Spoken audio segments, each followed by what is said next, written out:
Hey everyone, welcome back to Minute 60. Tonight, I've got 3 terrifying true summer vacation horror stories that'll make you think twice before planning your next getaway. So grab a blanket, dim the lights and settle in, because once we start, you won't want to stop listening. But before we dive in, I want to know, where are you tuning in from tonight? Drop your city, state, or even your country down in the comments. It's always awesome to see how far this creepy little community reaches, all across the US and around the world. And hey, if you love scary stories, don't forget to hit subscribe and tap that bell because we've got new nightmares for you every single day. All right, let's get into it. Evan had been meaning to leave for months, the kind of person who hoards vacation days and only realizes too late he hasn't used any. Work had become a steady hum, meetings, emails, the same route on his bike, until the days started to blur together. He didn't want noise or a busy city this time. He wanted a place that felt like it belonged to the sea and to nobody else. That late-night scrolling habit landed him on a handful of travel pages until one listing stood out, the kind with pictures so peaceful they almost felt like a promise. He told himself he just needed a few days to breathe, and clicking book was the easiest kind of self-care. A friend had mentioned the island in passing over beers, calling it a little-known spot where the beaches were wide and the crowds were thin. The casual endorsement stuck with Evan more than he expected, and he started to look for digs that matched that quiet image: small, private, simple. The listing he found called itself all-inclusive in a tone that felt modest rather than flashy, with cabanas and hammocks and those long, empty beach shots that for some reason felt honest. The price was surprising. It sat lower than similar places which should have raised flags, but the photos were so inviting he shrugged and let it slide. He read a handful of glowing reviews and a couple of 2-line complaints. Nothing that suggested danger, just nitpicks about service or a missed transfer, and that was enough to calm him. Booking was handled online in a matter of minutes, which suited the way he wanted the trip to feel: unceremonious and uncomplicated. The confirmation email arrived with glossy images and a note about a private shuttle waiting at the small island airport. There weren't many customer stories beyond those short reviews, and the resort's own site felt almost too neat, like a tiny world arranged for photo shoots. Evan ran his eyes over the copy, once, twice, then let it go. He'd been craving an uncomplicated escape so long that a tidy little booking felt like a small miracle.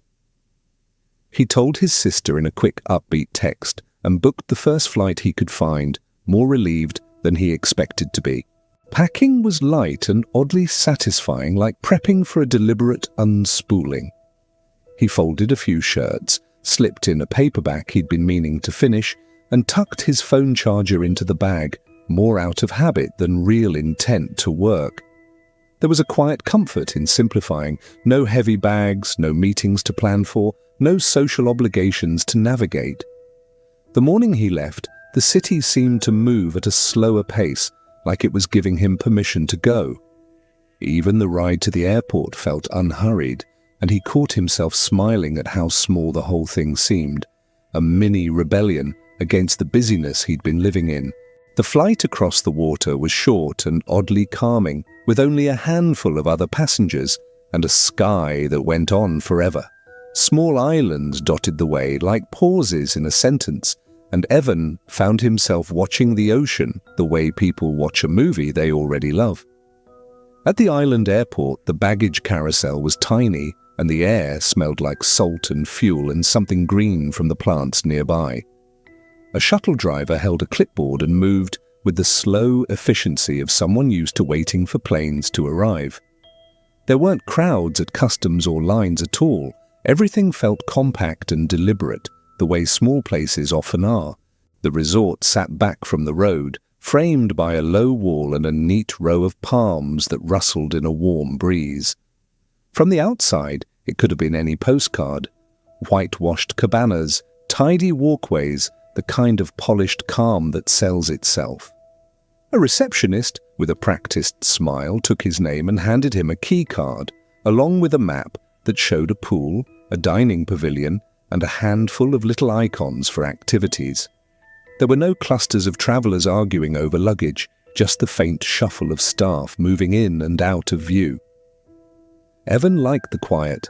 It felt intentional, like the place was built around being peaceful, on purpose. Inside his cabana, everything looked thought through and gentle: linen sheets, a small hammock on the balcony, a soft wooden chair in the corner. The room smelled faintly of coconut cleaner and the kind of fresh linen you only ever find in brochures. He set his bag down, peeled off his shoes, and let the quiet press in like warm air on his skin. Even then, there was a tiny, almost dismissible thought at the back of his head. Where was everyone? He told himself it made sense. Guests out on excursions, staff on breaks. Maybe the island was just one of those places where people kept to themselves. He hung his towel on the balcony rail, smiled to himself, and walked down to the beach, ready to find that perfect, empty patch of sand. Evan walked down the narrow path to the beach and felt like he'd stepped into someone's postcard. The sand was wide and smooth, with only a few sets of footprints leading toward the water, and the ocean moved in that steady, patient way that makes everything else feel insignificant. He found a spot beneath a leaning palm, spread his towel, and opened the paperback he'd brought, letting the words blur into the rhythm of the waves. The sunlight was warm without being fierce, and a soft breeze kept the heat honest, so it felt perfectly ordinary to sit there and do nothing at all. Every so often a gull called out, and he would look up, half expecting to see other people behind him. But there was no one. It should have been relaxing, and for a little while it was exactly that. After a bit, he noticed how sparse the rest of the beach really was. A handful of loungers near the water, one pair of towels folded neatly, and a life preserver hanging where it had probably hung for years. There were a few staff members on the walkways, moving with the slow efficiency of people used to quiet days, but nobody clustered or chatted like guests at a busy resort might. That lack of chatter made the place feel private, the sort of exclusive quiet that some travelers pay a premium for. He told himself it was low season, or that most guests were off on organized trips during the day, and he let that explanation sit like a comfortable shrug. It was easy to convince himself the island was just one of those rare places where solitude was the selling point. The thought warmed him in a small, guilty way, like stealing a moment no one else would notice. Curiosity pulled him past the beach and toward the pool, where the sun pooled on pale tiles and the water looked perfectly still. Rows of chairs lined the deck, each with a towel folded in the same neat rectangle and a small pillow placed just so, as if someone had done it by rote for years. Glasses with tiny paper umbrellas sat on side tables, untouched and sweating in the heat, and there was no one splaying out or arguing over which chair was best. Staff passed by with trays, but they glided rather than rushed, and they didn't stop to speak with anyone more than to nod. It had the feel of a display more than a place in use, like a model home that hadn't yet found a family. The scene should have felt luxurious, but instead it added a soft layer of unreality to the afternoon. Hungry, he wandered to the dining pavilion to see what lunch might look like and discovered an expansive buffet arranged with the kind of care restaurants put into window displays. Bowls of fruit glowed, bread was stacked with neat precision, and covered platters kept items warm without losing their sheen.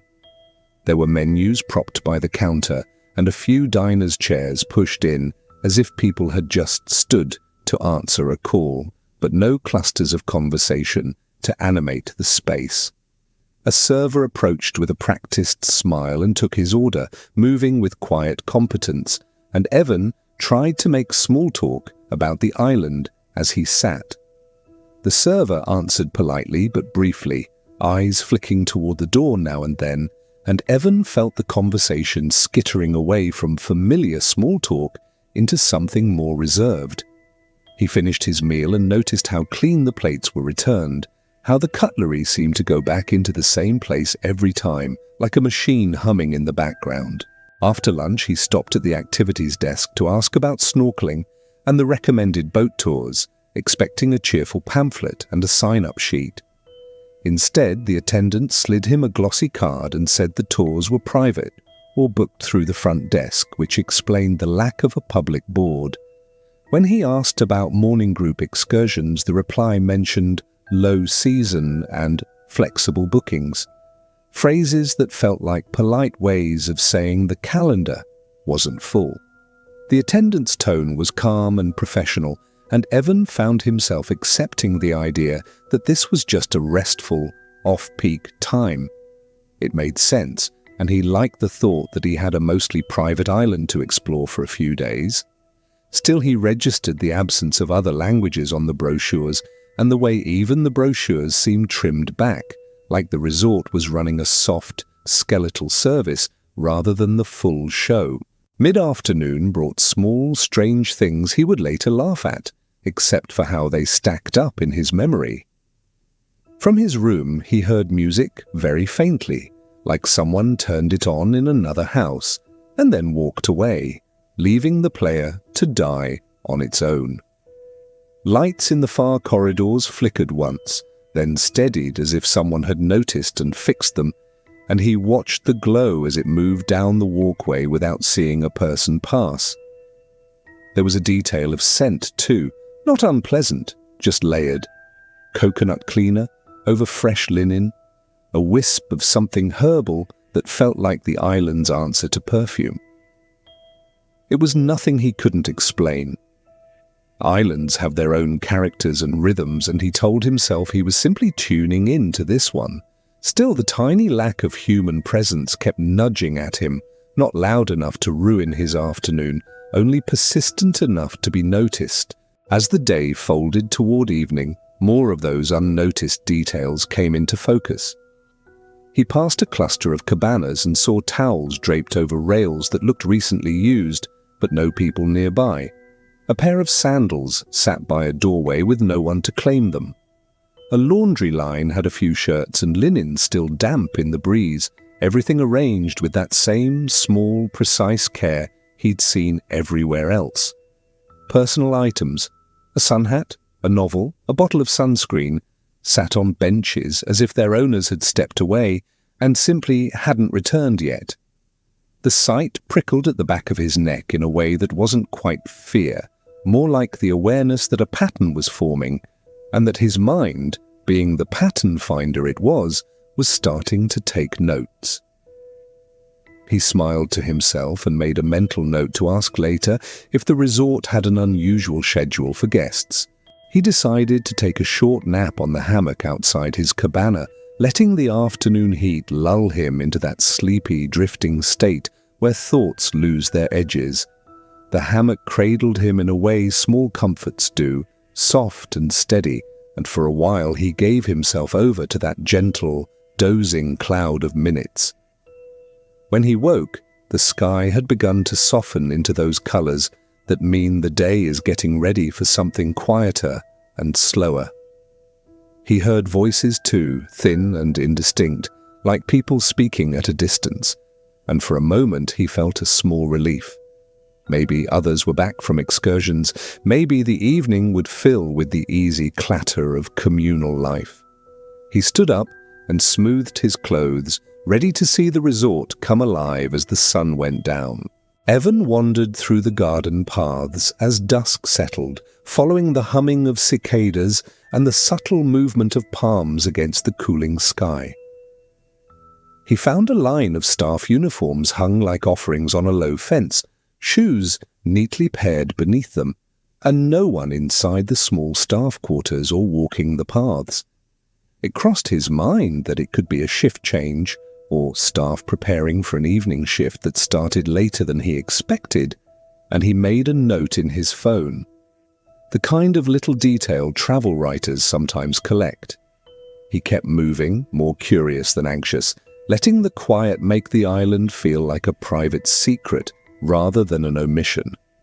Writing felt good, a small tether to reality, so he jotted a few impressions down about how perfectly arranged everything was and how odd it seemed to be the only voice he could hear. By the time he reached the dining hall for dinner, the space had been set with candles and low lamps that made everything soft-edged and intimate. Tables had place settings waiting like patient hosts, and the air smelled of citrus and something slow-cooked. He picked a table near the window and watched the horizon turn purple as the staff moved like shadows, setting down plates and straightening napkins. A server took his order without a word about reservations or specials, and the calm efficiency had become almost soothing by then. The quiet no longer felt like a lack of life, but like a deliberate hush, as if the whole place were holding its breath for some reason he hadn't been invited to. Evan ate slowly and let the evening settle around him, curious in that soft, observant way he liked to be when traveling alone. After dinner, Evan drifted toward the small bar by the water, the kind of place that felt built for slow conversations and longer drinks. Lamps threw soft pools of light against the wood, and somewhere nearby a radio played old island tunes, low enough to be more texture than music. The bar was almost empty, a line of stools, a couple of tables, and a bartender who moved with the steady, quiet pace of someone who had done the same shift 1,000 times. Evan settled on a stool and watched the moon push a silver line across the sea, feeling that pleasant, slightly sleepy satisfaction that comes after a good meal. He asked for something simple, something that tasted like the ocean, and the bartender nodded as if he understood the request without being asked. They traded only small comments about the weather and the tide, the kind of easy small talk that felt like a tether to normal life. The bartender kept one eye on the door and one on the bottles behind him, but he never asked where Evan was from or how long he planned to stay. He poured with a slow precision, and when Evan tried to make conversation, the replies were short, practical, like replies meant to close a loop and move on. There was no eagerness in the man's voice, just a soft, efficient politeness that counted for something and something else at once. At one point, the bartender paused, looked toward the pier, and said, "We keep things quiet after dark here," as if that explained everything. Evan laughed it off, a small, private smile that said he understood, even if he didn't fully. The remark fit neatly into the evening's rhythm, and he let it sit there, an unremarkable comment in a long, unremarkable night. Feeling restless, Evan left his drink and walked out onto the small pier to look at the water, letting the sea sounds replace the radio. The boards were warm from the day, and the damp smell of salt rose up in small bursts as waves touched the pilings. From the pier, he could see the outline of lounge chairs on the beach, and for a moment he thought he spotted people sitting, silhouettes softened by distance. But when he squinted, the figures didn't resolve. They were only darker smudges against the sand, and then they were gone, swallowed by the night exactly when he focused on them. It was an odd little trick of vision, the kind the eye plays when it's tired and wants a story. He told himself it was nothing more than moon glare and exhaustion, and leaned on the rail instead. The resort corridors smelled faintly of lemon and sea air as he walked back toward his cabana, the path lit by lanterns that made the shadows long and quiet. He passed the staff quarters again and saw the uniforms hung like quiet flags on a line, the same careful arrangement he'd noticed earlier in the day. This time the uniforms looked freshly pressed, the shoes lined beneath them as if someone had just stepped out and left everything perfect behind. There was no sign of a person nearby, only the sense that someone had been there very recently and left with gentle care. He stood a moment, trying to imagine simple explanations: a change of shift, a staff meeting, someone stepping out for a cigarette. The practical answers were easy to imagine, and he preferred them because they kept the world reasonable. A soft clinking sound drifted down from somewhere farther in, like glasses meeting at a table no one sat at, and he followed it reflexively, curious to find the source. The dining pavilion glowed under lanterns, plates set and candles waiting, and although the sound seemed close, there was no one moving between the tables. A few chairs had cushions that looked pressed, as if they had been sat in only moments before, but there were no shoes, no bags, no discarded flip-flops to suggest human presence. The air held that same careful stillness he had noticed all day, the kind that could be comforting until it wasn't. He moved through the area with soft steps, expecting a laugh or a stray comment to break the hush, and kept meeting only the soft shush of the wind and the slow lap of water on sand. The lights shook once as a breeze passed through, and for a short, odd second, he felt like an intruder in a scene someone else had arranged. When he returned to his cabana, the door closed with a small, honest click that sounded louder than it had any right to. Inside, the room looked unchanged. The book, face down on the bed, the chair tucked in as if someone had just left it, the hammock swaying a little from the breeze. He paused in the doorway a while, listening to the sight settle into night, the way an animal listens to its own breathing in the dark. Outside, there were occasional footsteps on the wooden walkways, soft and spaced, and then silence again, like someone walking through on their way somewhere else. He felt a small prick of unease, the kind that comes from noticing a detail that doesn't fit the rest of the pattern. Still, the feeling was gentle enough to be patient rather than urgent, and he told himself to sleep it off. He dialed the front desk on impulse, not because anything had happened, but because he wanted that voice at the other end to be a tether, something factual and ordinary. The line clicked, and a voice answered promptly, polite and low, asking how they might help. Evan mentioned the clinking and the footsteps, and heard a soft, non-committal laugh, the kind people use when they want to smooth over a question.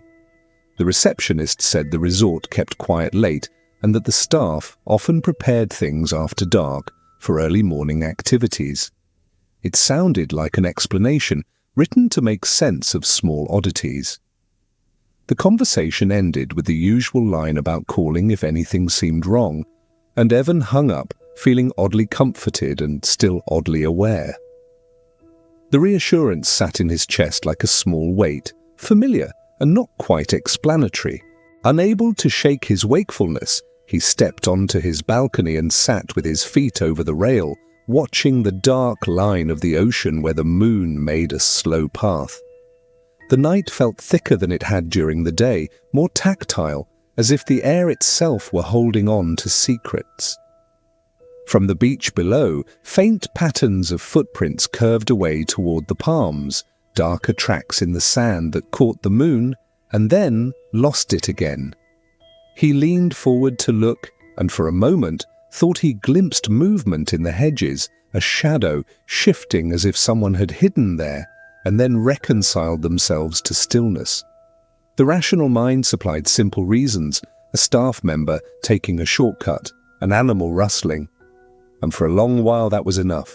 He watched the tide move gently, counting breaths and letting the lull of the ocean push his eyes heavy, convincing himself the island had a way of quieting even the most jangly thoughts. Sleep came eventually, slow and forgiving, a soft descent instead of a jump. And in the small dark of the room he felt that pleasant surrender that comes when 2 days of travel collapse into one deep, necessary rest. He didn't know it then, but the best parts of the night had already folded into place. The moon, the quiet, the small coastal rhythm that promised a morning of easy wandering. For now, he let the island close around him and let sleep do its work, trusting in the ordinary, because ordinary is what most nights are made of. Morning light slid in through the cabana shutters like paper, softening everything it touched. Evan woke to it slowly, the kind of waking that comes when the body finally lets go of travel fatigue. For a long minute, he just lay there, listening to the small, ordinary sounds of a place at rest. The book he'd been reading was face down. The hammock swung a little as if someone had been there and left. Those tiny traces felt like punctuation marks in a sentence he hadn't finished reading. He dressed without hurry, savoring the small luxury of not watching a clock, and stepped outside to see how the island would look in daylight. The air smelled clean and salty, the palm fronds ticked softly above him, and for a moment he believed the quiet was simply a generous kind of peace. He wandered the resort with no agenda and noticed the same careful order he'd seen before, only sharper in daylight.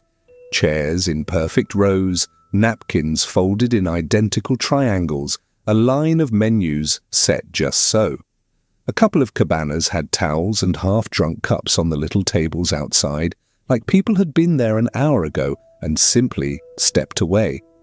Staff moved through the grounds with polite efficiency, tending to plants and stacking linen, but they avoided lingering conversations and kept their distance in a way that felt practiced rather than shy. There was no laughter, no loud phone conversations, and that absence made the normal parts of a resort, the clatter of breakfast plates, the murmur of guests, feel almost theatrical. Evan caught himself scanning for faces, expecting a crowd to reveal itself, and felt a tiny disappointment when there was none. Curiosity nudged him toward the reception desk mid-morning, where a different attendant took his questions in measured, friendly tones. He asked about the number of guests, the schedule for tours, and whether there were any recommended local spots to visit. The answers were short and tidy, a few private bookings, most guests liked quiet, island activities left to reservation. When he probed a little, did the resort ever host events? Were there big groups? The attendant smiled and said people came for the calm, and the calm was what they were given. The reply felt like a glove fitting over the question, warm and wrong in its perfection, and Evan left the desk with a small, unsettled curiosity rather than an explanation. That curiosity pulled him out of the resort gates and into the little village, a short shuttle ride away, because sometimes the lifeblood of a place shows up in its market stalls and the way locals talk. The town had a single main street with a few cafes, a bakery, and a man selling woven hats under a faded awning.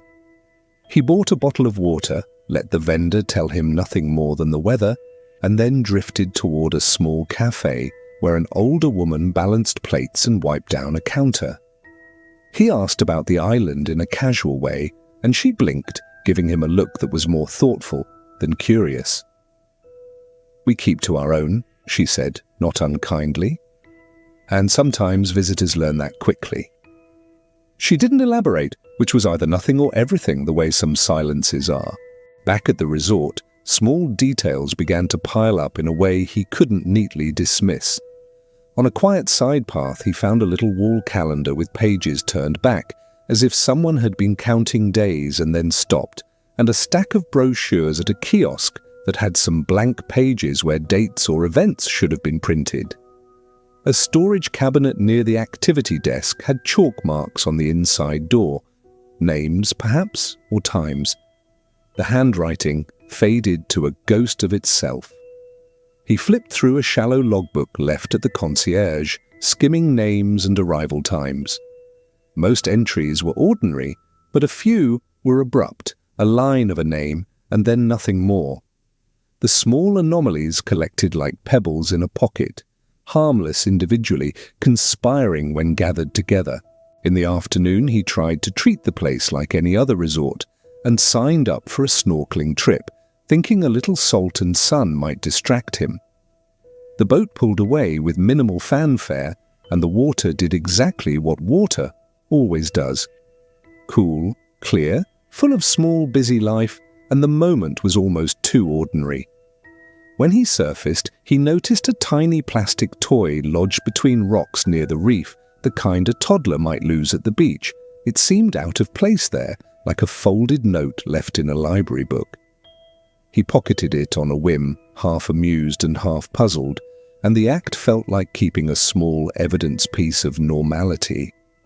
Later, back on shore, he watched the tide and tried to map the shapes of footprints along the wet sand, but the marks blurred quickly with the moving water.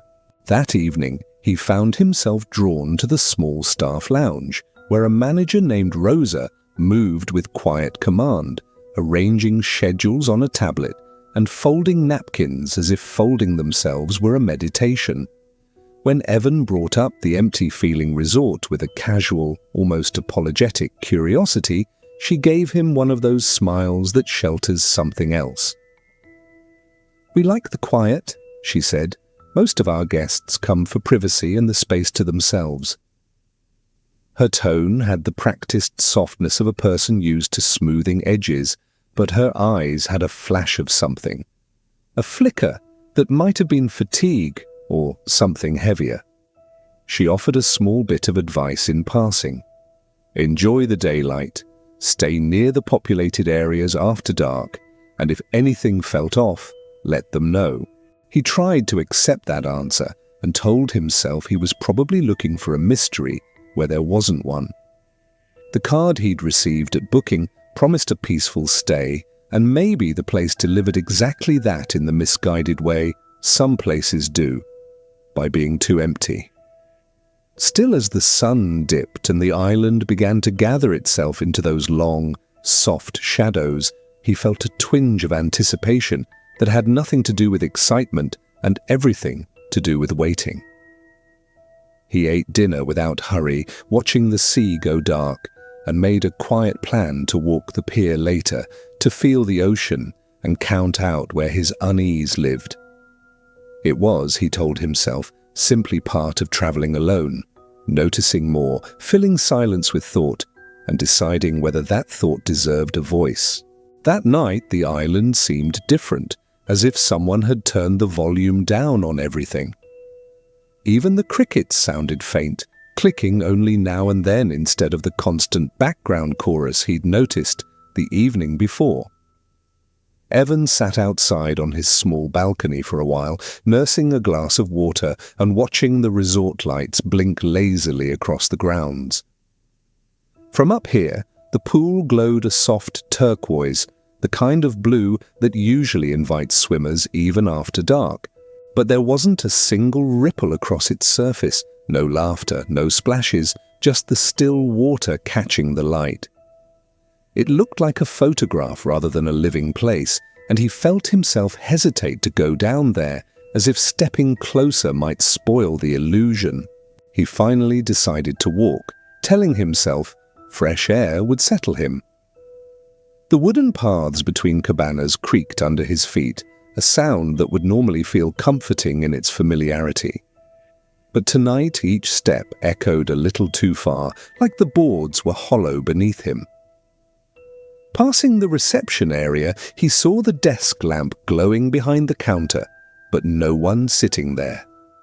The logbook was open on the desk, pages fluttering slightly under the fan's lazy turn, and for a second he thought about walking over just to glance at the names. Instead, he kept going, feeling like stepping closer might turn him from guest to trespasser in some unspoken way. The beach looked almost unreal under moonlight. Silver foam, the horizon erased into a long smudge of black sea. He kicked off his sandals and let the sand cool his feet, wandering toward the water's edge. That's when he noticed the footprints again, only this time there were more of them, crisscrossing the beach in messy, overlapping trails. Some led straight into the water, vanishing beneath the waves. Others circled back to the palms, stopping short like whoever left them had simply dissolved into the shadows. He crouched, brushing his hand over one set, surprised at how fresh they felt, the edges sharp instead of blurred by wind or tide. He looked up quickly, half expecting someone to be standing nearby, but the stretch of sand was empty. On his way back along the pier, Evan heard it again. that faint clinking like glasses toasting somewhere unseen. The sound drifted across the water, carried on a breeze that smelled faintly of burnt wood, though he saw no fire. He stopped, listening harder, but the noise cut off the second he focused on it. The silence that followed was so deep it made his ears ring, as if the ocean itself was holding its breath. He leaned on the rail, scanning the horizon, and in the corner of his vision he thought he saw movement on the far edge of the beach. Several figures walking in a loose line, almost in sync. When he blinked, they were gone, the sand smooth again. By the time he reached his cabana, his unease had sharpened into something he could no longer excuse away. He closed the door firmly and pulled the curtain, though a strip of moonlight still managed to slip through the gaps. He lay in bed, listening for footsteps, telling himself he wanted the sound just so he could prove he wasn't imagining it. But the night gave him nothing except the occasional thump of a palm frond falling and the steady lap of water. Sleep didn't come easily, and when it finally did, it carried the strange texture of dreams that feel too close to reality. In one dream, he found himself back at the dining pavilion. Every table was set, candles burning low, plates waiting, but no one ever arrived to sit. He walked between the chairs, and every time he turned, the settings behind him had changed. Napkins folded differently, glasses half full, chairs pushed back as if someone had just left. The dream ended with him hearing laughter, faint and overlapping, the kind that comes from a crowd. But when he turned toward it, there was nothing but empty chairs, hundreds of them, all facing his direction.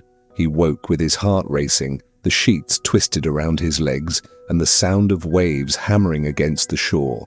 For a moment he thought it had been the dream playing tricks, until he realized the waves really were louder than before, slamming harder, the tide higher against the pilings. He stepped outside barefoot, staring at the shoreline, and saw that the water had crept up past the lounge chairs, licking at their legs. The footprints from earlier were gone, swallowed completely, leaving only smooth, wet sand. The resort lights flickered once, like a brief power dip, and then steadied again. Something in his gut told him to stay awake, to keep watching, though he couldn't have said why. He sat back in the hammock, rocking slowly, listening to the sea thunder like it was trying to erase something from the island. And just before dawn, when the sky was still that pale grey blue, Evan noticed something new. Another cabana door swinging lightly in the wind. He waited for someone to step out, adjusting their glasses or pulling on sandals, but no one appeared. The door kept moving back and forth as if pushed by an unseen hand. When the first bird calls began to break the silence, he realized he'd been staring at it for nearly an hour, waiting for life to show itself. It never did. After breakfast, Evan found himself idly flipping through the small guestbook that sat on the reception counter, the kind of thing people scribble a sentence or two into before leaving. Most entries were the usual: thank yous, short notes about the weather, a smiley face here and there, but tucked between a cluster of neat handwriting, he noticed a page with hurried letters, the ink pressed deep like someone had been shaking when they wrote. It said simply, "Do not stay past midnight. They come to watch." He read it twice, then 3 times, the words strange and oddly flat on the paper. For a beat he laughed at himself, the kind of half-laugh someone uses to keep a thought from settling into worry. He slid the book back where he'd found it and put the small plastic toy he'd pocketed into his shirt pocket like an anchor.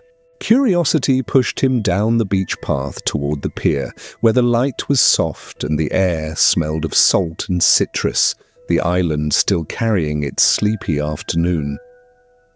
An older man walked slowly the other way, a towel over his shoulder and sandals tapping soft against the boards.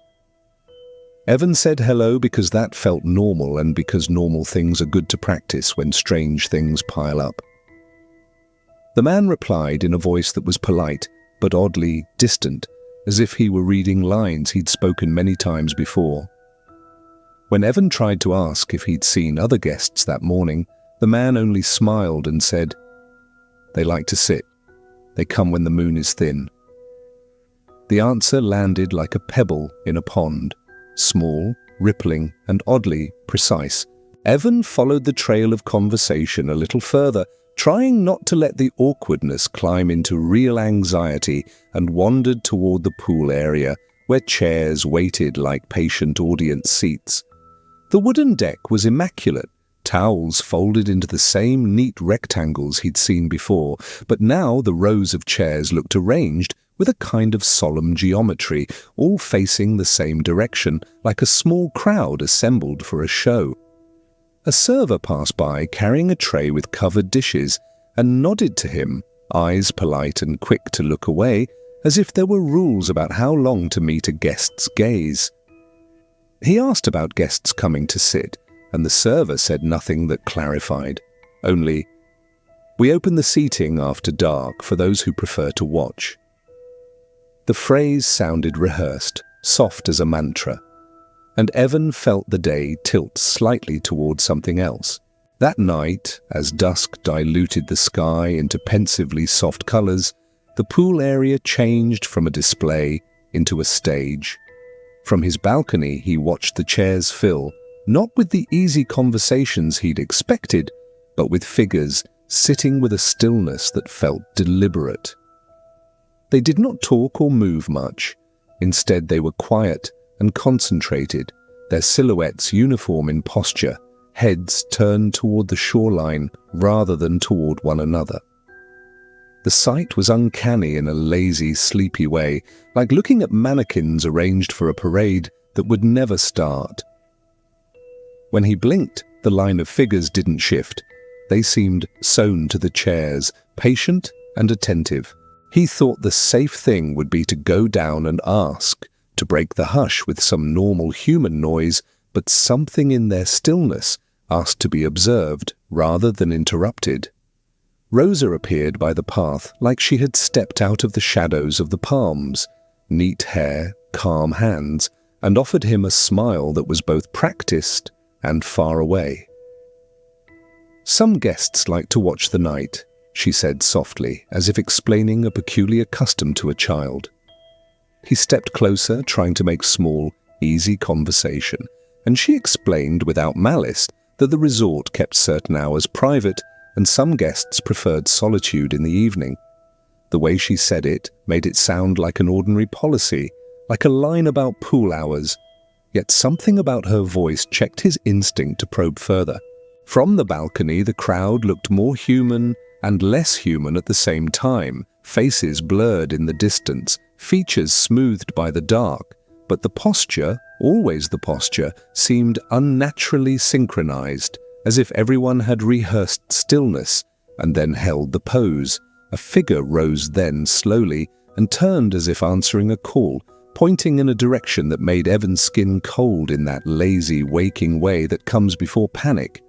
The finger aimed directly at his cabana, across the little gardens and paths, and for a second he felt like he'd been cuffed by the night itself.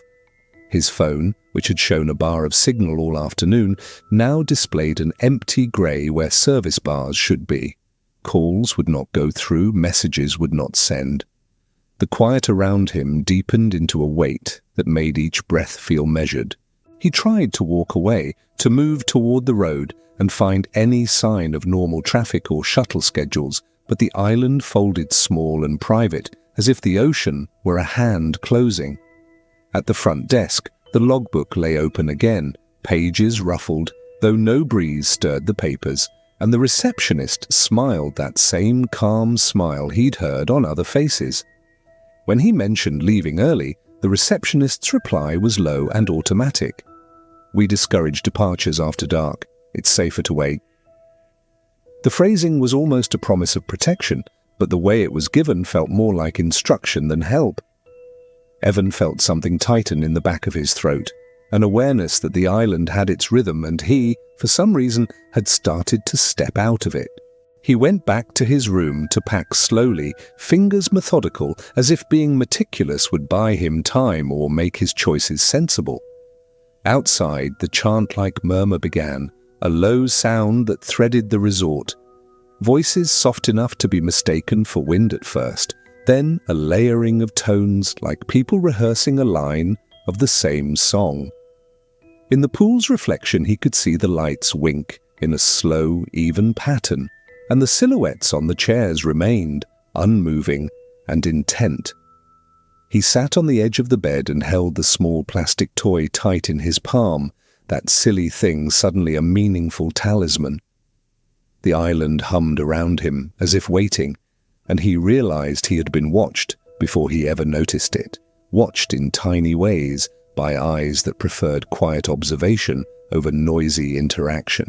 Curiosity pushed him down the beach path toward the pier, where the light was soft and the air smelled of salt and citrus, the island still carrying its sleepy afternoon.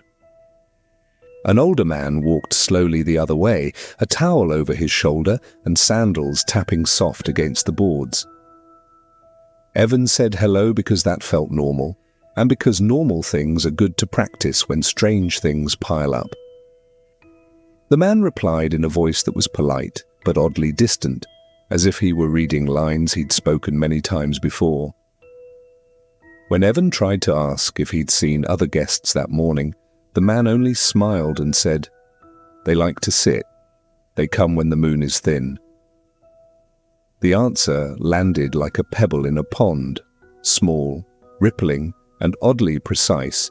Evan followed the trail of conversation a little further, trying not to let the awkwardness climb into real anxiety, and wandered toward the pool area where chairs waited like patient audience seats. The wooden deck was immaculate, towels folded into the same neat rectangles he'd seen before, but now the rows of chairs looked arranged with a kind of solemn geometry, all facing the same direction, like a small crowd assembled for a show. A server passed by carrying a tray with covered dishes and nodded to him, eyes polite and quick to look away, as if there were rules about how long to meet a guest's gaze. He asked about guests coming to sit, and the server said nothing that clarified, only, "We open the seating after dark for those who prefer to watch." The phrase sounded rehearsed, soft as a mantra, and Evan felt the day tilt slightly towards something else. That night, as dusk diluted the sky into pensively soft colors, the pool area changed from a display into a stage. From his balcony, he watched the chairs fill, not with the easy conversations he'd expected, but with figures sitting with a stillness that felt deliberate. They did not talk or move much. Instead, they were quiet and concentrated, their silhouettes uniform in posture, heads turned toward the shoreline rather than toward one another. The sight was uncanny in a lazy, sleepy way, like looking at mannequins arranged for a parade that would never start. When he blinked, the line of figures didn't shift. They seemed sewn to the chairs, patient and attentive. He thought the safe thing would be to go down and ask, to break the hush with some normal human noise, but something in their stillness asked to be observed rather than interrupted. Rosa appeared by the path like she had stepped out of the shadows of the palms, neat hair, calm hands, and offered him a smile that was both practiced and far away. "Some guests like to watch the night," she said softly, as if explaining a peculiar custom to a child. He stepped closer, trying to make small, easy conversation, and she explained without malice that the resort kept certain hours private, and some guests preferred solitude in the evening. The way she said it made it sound like an ordinary policy, like a line about pool hours, yet something about her voice checked his instinct to probe further. From the balcony, the crowd looked more human and less human at the same time, faces blurred in the distance, features smoothed by the dark, but the posture, always the posture, seemed unnaturally synchronized, as if everyone had rehearsed stillness and then held the pose. A figure rose then slowly and turned as if answering a call, pointing in a direction that made Evan's skin cold in that lazy, waking way that comes before panic. The finger aimed directly at his cabana across the little gardens and paths, and for a second he felt like he'd been cuffed by the night itself. His phone, which had shown a bar of signal all afternoon, now displayed an empty grey where service bars should be. Calls would not go through, messages would not send. The quiet around him deepened into a weight that made each breath feel measured. He tried to walk away, to move toward the road and find any sign of normal traffic or shuttle schedules, but the island folded small and private, as if the ocean were a hand closing. At the front desk, the logbook lay open again, pages ruffled, though no breeze stirred the papers, and the receptionist smiled that same calm smile he'd heard on other faces. When he mentioned leaving early, the receptionist's reply was low and automatic. "We discourage departures after dark. It's safer to wait." The phrasing was almost a promise of protection, but the way it was given felt more like instruction than help. Evan felt something tighten in the back of his throat, an awareness that the island had its rhythm and he, for some reason, had started to step out of it.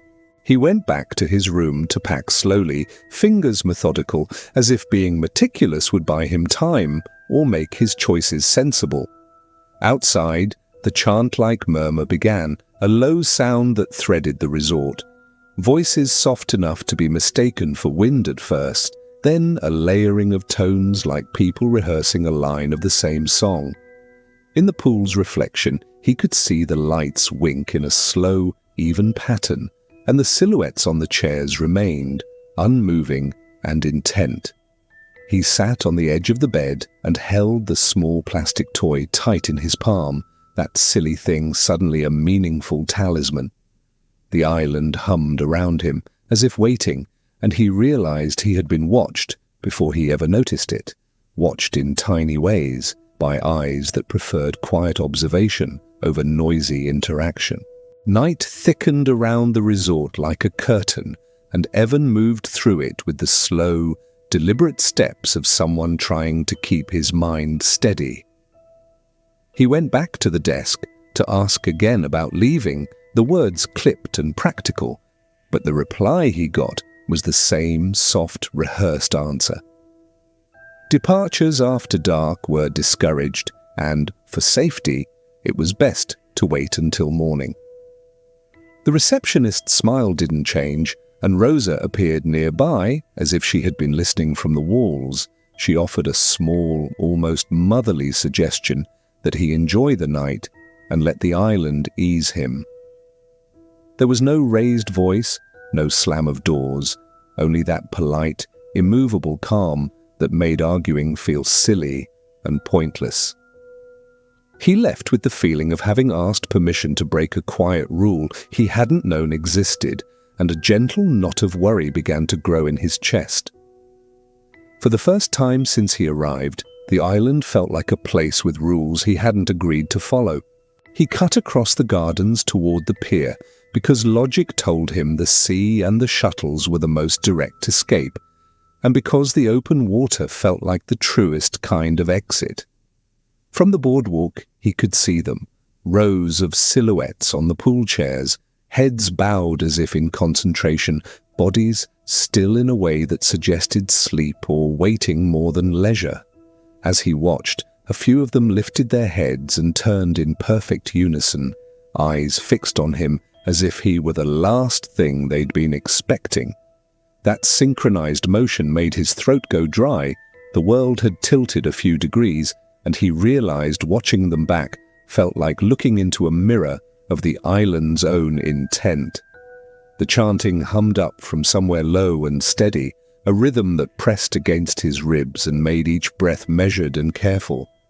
He felt seen in a way that had nothing to do with friendliness. The faces, when they were close enough to read, carried that strange softness of distance, features smoothed by shadow, and the ocean's light, eyes reflecting the moon in flat pools. Some wore hats tilted low, others clutched small objects on their laps. A sun hat, a child's plastic toy, a folded program, a bottle with sand inside. Evan's hand found the small plastic toy in his pocket, and he held it like a talisman, the silly thing suddenly significant because it was proof he existed in a world that made simple things matter. He tried to imagine the people as ordinary travelers, tired parents, honeymooners, a man who loved to watch the tide. But the way they watched, so patient and still, felt less like waiting for an event and more like keeping vigil for something only they understood. The thought made his skin prickle in a slow, sleepy way that was harder to dismiss than outright fear. He stepped off the path toward the gate, mind set on the road, but even in the short distance the resort seemed to alter its geometry. The path that had been straightforward in daylight felt longer and narrower. Lanterns cast pools of light that didn't quite touch the edges, and a low mist had begun to creep along the ground. A staff member passed close, giving him that same polite look and an offer of help, as if the island itself was trying to coax him into staying. When he asked for the shuttle, the reply was a soft, scripted line. There were no scheduled pickups until morning. Private transfers required arrangements in advance. The explanation felt like a curtain being drawn between him and the world he'd come from, and for the first time he recognized how small the strips of land that connect islands to everything else can feel. Panic didn't flare so much as simmer. It was a slow heat that made his limbs a little clumsy and his speech jagged. He walked faster to the pier and scanned each boat, hoping to find a crewman awake, a headlamp, a silhouette making coffee, and checking manifests. Instead, boats bobbed in the dark like empty shells, engines off, no voices, no movement, all of them neat and tied, as if waiting for people who had already decided to leave one world for another. Out past the posts, an older man he'd seen earlier unclipped a sandal and stepped into the surf with the same slow certainty he'd used to walk the island, and then nothing happened that matched any normal expectation. The man's feet sank into the water, and he kept going until the waves swallowed him, and Evan stood there with his heart sounding too loud and watched the tide close over that measured step. It was the kind of small, ordinary detail, a person walking into water, that in the right nightmare becomes a door. The figures moved then, not with urgency, but with careful intention, a few rows, and walked down from the chairs toward the sand in a procession that looked rehearsed. They didn't run or shout, they simply kept a slow, even pace, heads turned forward, hands folded or cradling small objects. Evan felt the air thicken as they passed, like walking through the hush in a library where everyone knows a rule and obeys it without argument. One of them paused and tilted their face toward him, and for a breath Evan thought he saw recognition, as if the watcher and the watched had met before in some other, quieter ledger. A single finger extended, not in accusation, but in invitation, pointing to a gap in the shoreline where foam swallowed light.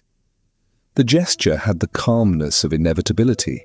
He ran then, not thinking about where, only that movement could be an answer. He darted through paths that had felt familiar and found himself where night swallowed shapes and logic thinned. The island had a way of blurring edges when it wanted to keep something intact. Behind him came the soft echo of footsteps and then a murmur like distant singing, and he felt, absurdly, the urge to look back even while his legs begged him to go. He burst onto the sand and the shoreline lay open and empty, the sea smoothing the day's footprints as if it had been waiting to rewrite the map. At the water's edge, he stopped and looked out, chest heaving, and for a moment the world held its breath. Then the tide moved in a long, clean whisper that seemed to take something with it. He didn't run again. Instead, he stood very still until the first gull called, and the horizon lightened a color that meant morning was coming whether he was ready or not. When the sun rose, it spilled light over the resort in the ordinary, unremarkable way morning does, softening edges and making small comforts look like promises. Evan found his cabana as if he'd been led, half-dazed, and the door closed behind him with the same small, honest click that had sounded earlier. He lay down and slept in a weightless, delayed way, the kind of exhausted sleep that blurs the seam between what happened and what was imagined. Later, when he woke, the small plastic toy was gone from his pocket. Instead, he found a neat line of small sand dollars on the windowsill, as if someone had left them there while he slept. In the guest book that afternoon, there was a new entry, written in a hand he did not recognize. "We only watch. We always leave the next morning." Evan stared at the words until they washed into something like numb acceptance, and the island continued its quiet, practiced breathing, waiting for the next traveler who trusted the easy hush of a postcard promise. It was one of those endless summer days where the sun felt like it would never set. Tyler and his friends had been camping near the coast for a week already, their tents pitched under a cluster of crooked pines that leaned toward the water. The beach below them stretched wide and flat, the sand so pale it looked almost silver under the sky. Every day they swam, grilled food, and lazed in hammocks until their skins smelled of salt and smoke. By now the routine felt dreamlike, the kind of trip you knew you'd remember forever. But on the seventh day, when the tide dropped lower than usual, Tyler noticed something new. Down past the usual swimming spot, the waves pulled back to reveal dark, jagged rocks jutting out of the sand. Between them was the shadow of an opening, an archway tucked low, half hidden by seaweed and foam. At first, it didn't even look like a cave, just a shadow where the rocks met. But as he walked closer, the air seemed cooler, and he could see the outline of a narrow tunnel. The entrance was slick with water, dripping steadily from its ceiling, leaving long, dark streaks that trailed down the stone. It felt out of place against the cheerful brightness of the beach, a mouth yawning open while everything else sparkled in daylight. Tyler called for his friends, waving his arms so they could see. A few of them jogged over, still dripping from the ocean, towels slung around their necks. They gathered at the edge of the opening, peering in with the curious boldness that comes when you're young, tan, and full of energy. Someone laughed and said it looked like a movie set, the kind of place treasure would be hidden. Another joked it was where pirates dumped their skeletons. But Tyler just stood quietly, listening to the strange echo of water dripping inside. It sounded deeper than it should have, like the cave stretched far underground. One of his friends tossed a seashell into the darkness just to hear it clatter. They expected it to ping and bounce and come to rest, but instead the sound traveled strangely, repeating in odd rhythms, as if the cave swallowed it and threw pieces of it back. A hush fell over them, the kind of silence that isn't agreed upon, but simply happens. Tyler felt a chill ripple across his shoulders despite the heat, and he rubbed his arms quickly, laughing it off so no one would see. But he couldn't shake the sense that the cave wasn't just sitting there waiting for them. It felt like it had been revealed. The tide was still out, and the sand beneath their feet had that wet firmness that left sharp footprints. One of the group, Sam, ducked his head inside first, crouching a little to fit beneath the arch. His voice echoed when he called back, urging them to follow, claiming it wasn't that deep. Tyler hesitated, staring at the lightless gap, but eventually shuffled forward. The air inside was different, damp and heavy, tasting faintly of minerals and something older. He brushed a hand along the wall and felt grooves, not just natural cuts in the rock, but ridges that curved in deliberate patterns. He pulled his hand back quickly, hiding the goosebumps it left behind. From behind them, the ocean hissed and receded further, as if granting them permission. The group laughed nervously, ducking and shuffling, their voices bouncing oddly off the walls. But Tyler remained at the back, looking over his shoulder at the bright beach. The sunlight looked sharper out there, more distant, like the opening of the cave wasn't leading outside, but to some other place entirely. He thought about stepping back out, telling them he'd stay behind to watch their stuff, but something kept him moving forward. The cave seemed to tug at him in a way he didn't want to admit. As their eyes adjusted, the shadows revealed more detail, carvings along the stone walls, faint but recognizable, curling shapes that resembled waves or spirals. Someone traced one with their fingertip, then jerked back like they'd touched a hot stove. They laughed nervously, insisting it was just slick from moss. But Tyler could see the faint mark left on their skin, a dark smudge that looked almost like ink. He kept quiet, forcing a smile whenever someone glanced his way, but his heart had begun to pound steadily in his chest. And then deeper in, the sound of dripping stopped. The silence that followed was absolute, a kind of stillness that pressed into their ears. Everyone paused at once, realizing they could hear each other breathing, every shuffle of a foot, every hitch of a throat. Tyler swallowed hard and wished suddenly that he was back in the sunlight, listening to the waves. The cave no longer felt like an adventure, it felt like a place that didn't want them there. They moved deeper, one careful step after another, flashlights carving thin cones into the dark, until the beams felt almost intimate, like private conversations between light and stone.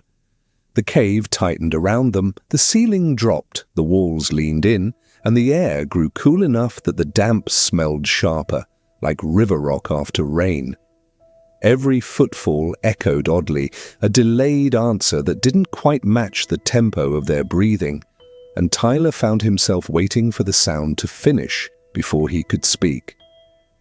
Sam led more boldly now, ducking through a low pass and shining his light into hollows where mineral formations looked like frozen waves.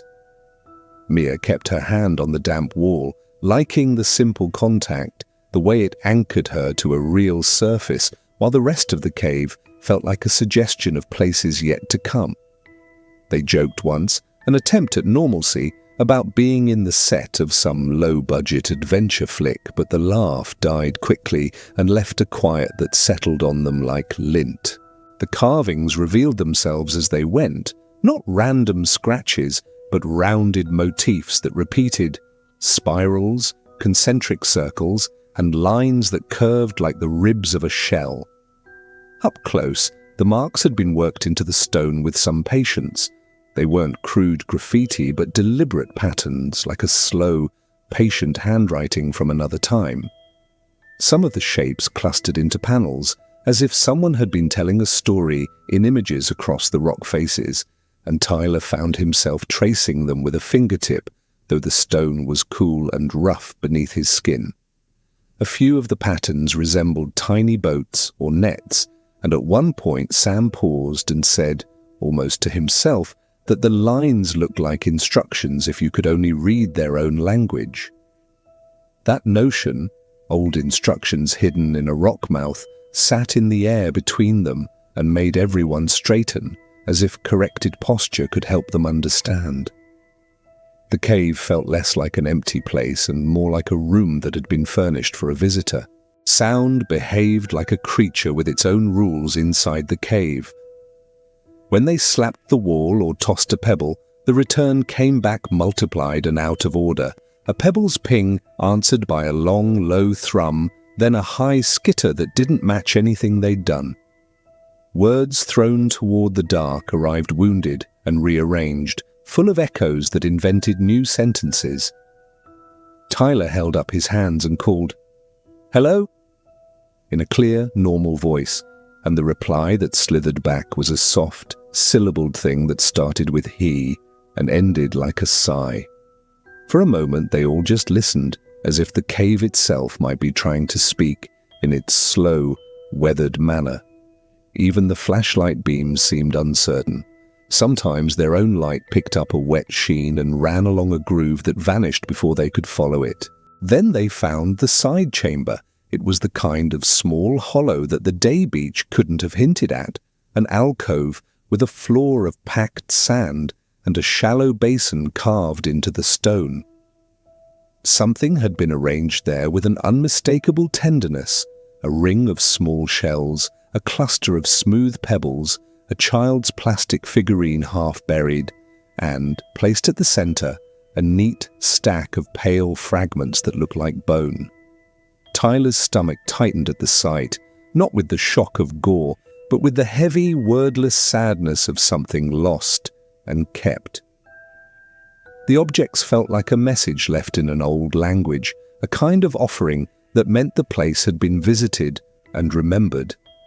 They all stood in a slow, careful circle, the beam of each light hovering over the items as if afraid to disturb the arrangement. Outside, the ocean had started to move differently. Over the course of an hour, the tide crept back with a patience that felt almost intentional. The sound of waves returned to the cave mouth, a distant talk that rose and fell like someone pacing. Tyler checked his phone and found a sliver of battery and no signal, the little icon stubbornly blank, and he shoved it back into his pocket because the small, dull rectangle offered less comfort than the tactile things in front of him. Sam suggested they mark the way back with a ribbon or a line of stacked stones, a sensible idea that felt oddly ceremonial. They knotted a strip of cloth around a jut of rock and left it fluttering for a minute before tucking it into a crevice, a tiny human flag against the slow geometry of the cave. The group agreed to turn around soon, part amused by their own precaution and part relieved at the idea of sunlight on their faces again. Curiosity tugged at Sam harder than caution did. He kept edging forward, murmuring about one more turn, one more chamber, like someone reading to the bottom of a page. When he paused at a narrow chute that sloped down, he called to the others, voice bright and excited. "There's something down here, I can see light." The light he spoke of was thin and greenish, as if filtered through algae or some hidden seam of the sea, and the way Sam reached down made Tyler's throat tighten even more. He told Sam to be careful, to wait, but Sam ducked in and the sound of his movements swallowed itself. There was a moment of normal neighborly shouting. Somebody asked him to hurry up, someone else made a joke about treasure. And then the noise compressed, and the reply that came back was wrong, too far away, too slow. Tyler felt his hands go cold. They tried to follow. The passage that had seemed straightforward now felt like a small maze. One turn led them back to another spot they'd already passed, as if the cave were folding its own map. Lights crossed paths and refused to line up. Compass apps spun uselessly on their phones, and the same carved spirals reappeared in new arrangements that made no sense. Tyler could feel the group stretching thin, the easy camaraderie fraying around questions no one wanted to ask aloud. The shadows they cast leaned longer than they should, and for a beat, Tyler thought he saw a silhouette where none should be. Someone standing just beyond a bend, then not, as if the cave kept its own company. They called Sam's name again and again, voices layered and growing sharper, but the echo only returned their own worry. The cave's air had a way of closing behind them. Each room swallowed more oxygen and left a slightly heavier taste on the tongue. Once, Tyler felt a brush at his ankle that might have been water, or might have been a plant, something alive and indifferent. A low sound rose then, not quite chanting, but a rhythm of breath and movement that threaded through the stone, and it felt like the kind of sound a place makes when it is attended to. Mia whispered they should go back, practical and steady. But when they moved to retrace steps, the passage ahead shimmered oddly in the flashlight glow, and the stones seemed to have shifted. Fear didn't erupt so much as settle in like damp. Patient, persistent, and somehow more exhausting than any sudden scare. At the mouth of the cave, the tide announced itself with a new accent. Water lapped higher, shrine stones at the entrance showed damp lines, and the sound of the open sea was louder and closer than it had been an hour before. The group clustered and tried to orient, but what had been a clear opening earlier now looked narrow and distant, as if the cave had straightened itself while they were inside.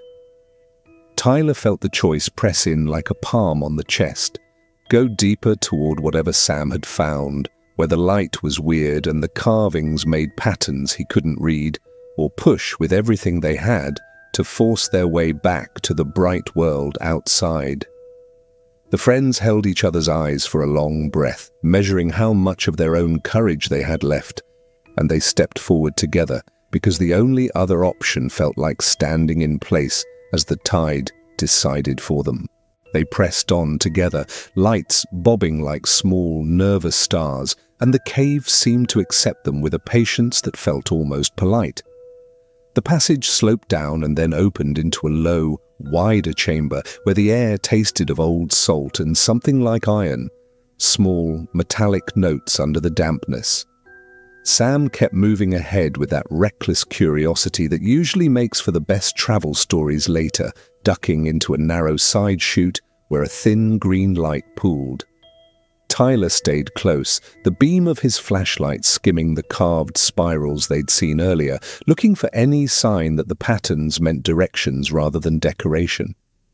The others trailed, voices small and careful, sharing jokes that were thinner than before, and mostly just meant to keep the dark from feeling absolute. Everything felt slowed, like someone had nudged the world into a long, soft frame where motion took longer to happen. When Sam shouted back that there was a chamber and light and maybe a way through, the sound arrived pulled and lopsided, like a song recorded on a bad radio. Tyler answered and waited, counting heartbeats while the echo came back wrong, a syllable late, a consonant smudged, and for a flicker his stomach clenched with a dislocation that wasn't just about sound. He told himself echoes behave oddly in rock, that they reorder and betray you, and that geology was the only explanation he needed. But the beam that had been following Sam stuttered and then vanished into a dark pocket, and the place where Sam had stood a breath before was only wall. Tyler's voice rose when he called again, sharper now, and the others' footsteps quickened, like someone trying to catch up with a dream that was moving away. They moved as a unit after that, shoulders brushing in the cramped light, scanning for shoe tracks or the fringe of Sam's towel, anything human to reassure them. The carved panels seemed to shift as they passed. A spiral they'd memorized appeared mirrored around a corner, making the path read like a different sentence. On the cold floor near one chamber, they found another toy, the same kind of plastic figurine they'd seen at the side alcove, half buried and awkwardly placed as if someone had set it down and left. That small, childish object tightened the quiet inside them into something heavier, proof that whatever had arranged offerings in the cave did so more than once. They left marks on the wall with a rock, a crude tally of the turns they'd taken, then realized an hour later the marks looked older, as if they'd been there before them. It was the tiny thing, the misalignment of marks, that made Tyler feel less like a tourist and more like an intruder in a place that kept records. They tried to follow the cloth ribbon they'd tied earlier, hunting for the little human flag fluttering from a crevice, but the ribbon wasn't where they'd left it. In its place lay a neat twist of seaweed, dark and wet, folded to mimic the ribbon's knot. The substitution felt deliberate, an imitation that made the stomach flip. Phones offered nothing but a weak glow and a compass that spun like it was confused on purpose. The devices seemed to refuse to be useful here. Tyler's hands trembled despite his efforts to keep them steady, and Mia rubbed her palms together loudly like a small, useless ritual. The group spoke less, saving breaths for movement, and every little sound, water slapping a rock, the scuff of a shoe, felt like a reply from something patient and old. A whisper moved through the tunnel then, not like a voice repeating words, but like syllables worn smooth by time, sliding over consonants until they sounded like wind. Someone in the back swore they heard a name, Sam, soft and almost fond, and the sensation that followed was a pull at the edges of attention. Tyler's mouth went dry. He realized for the first time that the cave had moods, that parts of it could be attentive and parts indifferent. Deeper in, the floor became more uneven, and the air cooler, breath turning visible as they exhaled. The friends clung to the rule they'd made at the start. Stay together, keep moving, don't follow a single light too far. It was a sensible rule and felt like a thin rope in their hands, frayed but real. They found a sandal then, half stuck in a fissure, sand packed in its sole, and the strap bent at an angle that made Tyler's chest drop. It was Sam's. There was no mistaking the scuff and the way the strap had worn, but there was no other sign of him, no torn sleeve, no flashlight beam cast into the dark, nothing to suggest how someone could leave a shoe and not the person. For a long, careful minute they simply stared, as if looking too hard might make him reappear in the beam. Mia sank down on a low rock and laughed once, a thin sound that held both disbelief and a rising, fragile hysteria. The group checked each other then, hands finding shoulders, the small human gestures that help count the living. With the shoe in hand, they moved toward a narrow shaft where the green light had bled through, thinking perhaps Sam had squeezed through and found a hollow full of sea glow. When they peered in, the shaft was a shallow well of water and smooth stone, and at its lip, someone had arranged a small pile of bleached fragments, shells, white bits like bone, a little ring of stones placed with patience. The arrangement echoed the offering they'd seen earlier, and it felt like an answer written in a language they didn't speak. Tyler imagined Sam there, perhaps safe but trapped, or perhaps simply somewhere the world had turned away from them. The thought pressed down like a weight, and even with every light focused, the next step felt uncertain and enormous. They stood there for a long minute, the shoe heavy in one hand like an accusation you couldn't quite place. Nobody wanted to be the first to say the worst thing out loud, so they hummed around it, checking pockets, calling Sam's name until their voices frayed into coughs. The cave answered by giving them pieces back. His name stretched and returned in syllables that arrived late and wrong, as if time itself were arranging the echo to be unfamiliar. Tyler felt the light from his flashlight tremble in his grip, not from wind, but from some small internal tremor that had nothing to do with the beam. Mia kept touching the carved stone, as if that contact could remind the cave it had no claim on people. Each minute they stood was a minute the sea could use to move closer. They tried to be methodical because method feels like safety, so they retraced their steps the way they thought they'd come, scanning the walls for the ribbon, for any mark that promised direction.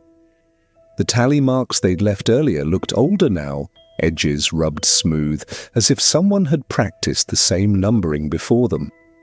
Where they'd stacked stones to mark a turn, someone had rearranged them into a low ring, the pebbles sitting in perfect, patient order as if placed by careful hands. Tyler had the odd, sinking thought that the cave kept records like a ledger, making notes in small, human ways. Phones offered no comfort, battery icons shrank and went dark, and the compass spun like a toy. The more they relied on tools, the less the tools seemed to want to help. Outside, the sound of the surf grew teeth. At first, it was only a new accent in the usual rhythm, but within half an hour the waves had a different confidence, the sort that announces a tide coming in with intent. Sand at the mouth of the cave showed a darker line where water had already pushed higher, like a washed signature. Tyler checked the line of light at the entrance and realized, with a prickling clarity, that the opening was narrower than it had been when they'd come in. Panic isn't always a loud rush. Sometimes it's a patient knot that sits in your chest and makes every step feel heavier. They stepped faster, voices clipped to short orders, trying to make movement beat timing. Sam's name turned into pleading then, an animal sound, short, repeated, urgent, and it pushed them forward despite the pressure in the air. They moved as one toward the green-tinged light Sam had mentioned, flashlights cutting away the dark in thin, trembling arcs. The carved spirals grew denser the deeper they went, tight rings like fingerprints pressed into rock, and the air tasted of old sea and something iron-bright under it. Tyler kept expecting the passage to open onto daylight, some ridiculous practical exit they'd missed, and every time it didn't, he felt the ground tilt a fraction more beneath him. The walls seemed to breathe with them, exhaling a cold that made the hairs along his forearms stand up.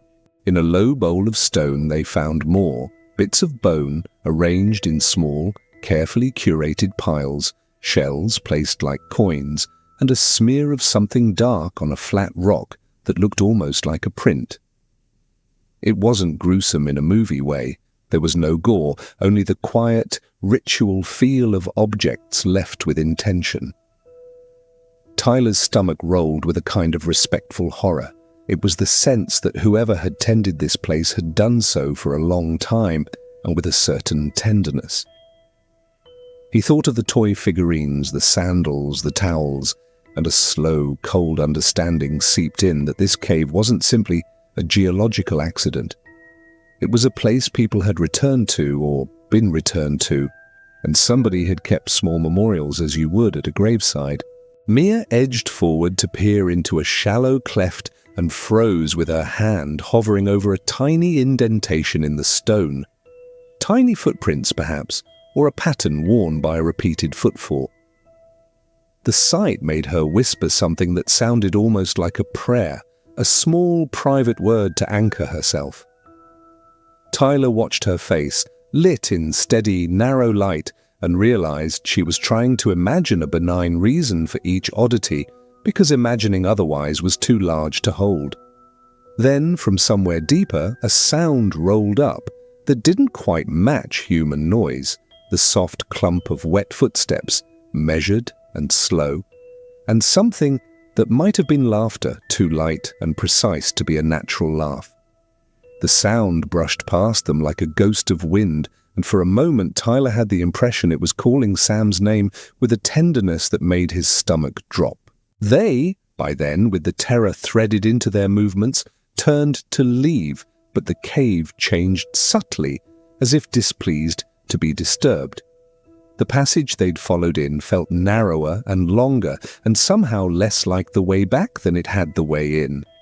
The beam of one flashlight caught a glint on the stone, a small strip of fabric, not the ribbon they'd tied, but the same material, only more faded, woven in as if it had always been part of the rock. Something, whether tide or time or attention, had been working while they'd been focused elsewhere. Tyler felt something at the back of his ankle, so faint it could have been a breeze or a spider, and when he lifted his foot, a thin smear of cool wet grazed his skin. He jerked back, and the world narrowed to the roar of water and the need to find sunlight. They moved faster then, not running but sliding into a hurried stride, the kind you use when you know the ocean has its own timetable. Every beam of light seemed to shrink as the cave tightened, as if the walls were taking a breath and closing in slow. Tyler kept calling Sam's name until his voice rubbed raw against the stone, and the echo returned it back thinner and wrong, like a radio station on the edge of reception. Mia's breathing came quick and short beside him. She kept checking the faces of the others, as if making eye contact could anchor them to the world outside. The tide sounded closer now, not a distant drum, but a moving thing that pressed on the mouth of the cave. They picked their way over slick rock and through shallow pools, each step careful because the ground had the traitorous slipperiness of places that remember bodies. In a narrow bend, they found fresh footprints pressed into damp sand, a single trail leading deeper and then splitting, the toes splayed like someone had hesitated. The prints were mixed, bare feet and the imprint of a sandal, Sam's shoe and something else, smaller and rounder. Tyler crouched to feel the impression with his fingers, and the sand clung to his skin cold and wet, the kind of cold that makes your palms go stiff. Someone whispered that the smaller prints looked like a child's, and for a second the idea was so absurd it almost made them laugh. Then the laughter died because the cave had that way of turning jokes into thin armor. They followed the trail as if it were a promise, flashlights skimming rock faces that looked like old skin and carvings that had acquired new ridges overnight. Each room they stepped into held another small arrangement, pebbles, shells, a coin, things like offerings you leave at the foot of a shrine. Tyler led them into a low chamber where the air smelled faintly of iron and something floral, like flowers left too long in water. In the center, someone had placed a little circle of smooth stones with a doll's hair ribbon tied around a shell, and beside it, a small mound of sand with the shape of a footprint pressed in. It was too deliberate to be random. Whoever had been here had been careful, tidy, like someone who tended a garden. Mia reached forward to touch the ribbon, and her fingers trembled when the fabric felt warm for a second, as if it had been held not long before. The sensation made the hairs on Tyler's arms lift in a slow line, and he thought, with a private and blooming dread, about the bodies those small things might have once belonged to. The room itself felt like a careful listening place, arranged so someone could come back and remember. Then, without the fuss of violence, one of them slipped away. It was the softest thing, a foot stepping into a shallow pool and the water answering with a tiny, eager ripple, and before anyone could do more than gasp, the person was gone through a gap that had not been there a moment before. There was no struggle, only the echo of a shoe tapping and then silence that felt too complete. Tyler lunged and felt air, fingertips scrabbling against wet stone where a hand should have been. Mia screamed once, a sharp animal sound that cracked in the cave and then dissolved into the cold air.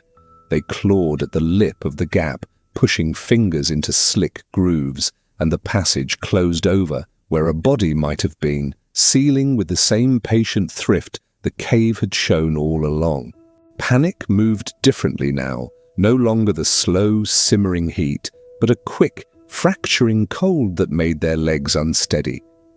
They shouted names until the cave returned only its own breath, and the beams of their lights jittered like nervous birds. The tide pushed at the entrance with a louder voice, throwing up a wet edge that licked at rocks they'd passed without thought earlier. One of the group found a narrow route that might have been a side shaft, but when they examined it, the way out looked farther than memory suggested, as if distance itself had been stretched.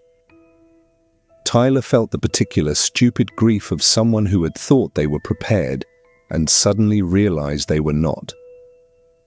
Preparedness is a small comfort until the world refuses the list of contingencies you brought.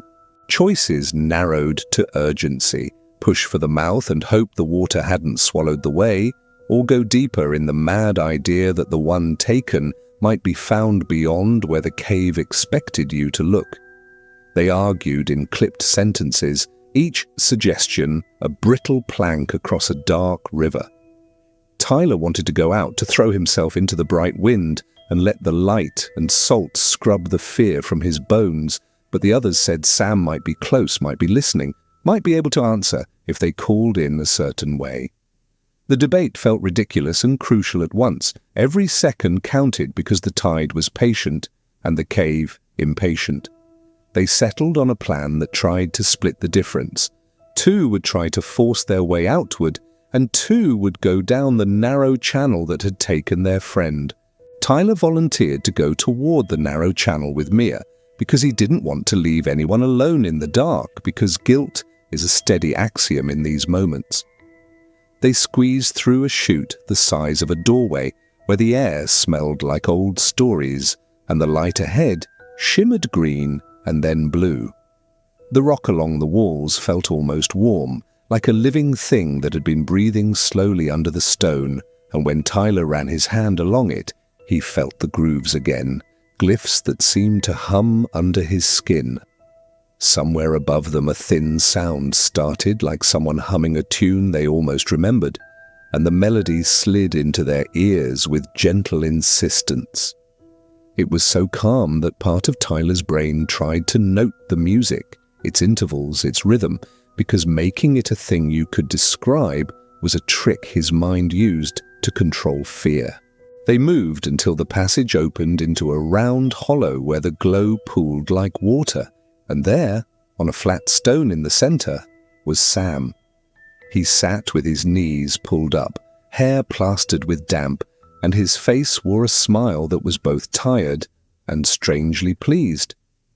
For a beat, Tyler felt relief so raw it stung. Sam was alive, and the world tilted back toward a manageable cruelty. Then Tyler called his name, and the smile flickered, as if it had been glued there and was starting to peel. Sam looked at them with eyes that registered surprise at being found, and something else underneath, a kind of patient detachment, as if he'd remembered a story he'd been told before he could speak.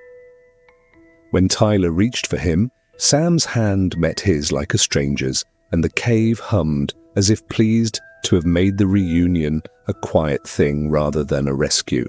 The relief of finding Sam alive only lasted a few seconds before it began to fray around the edges.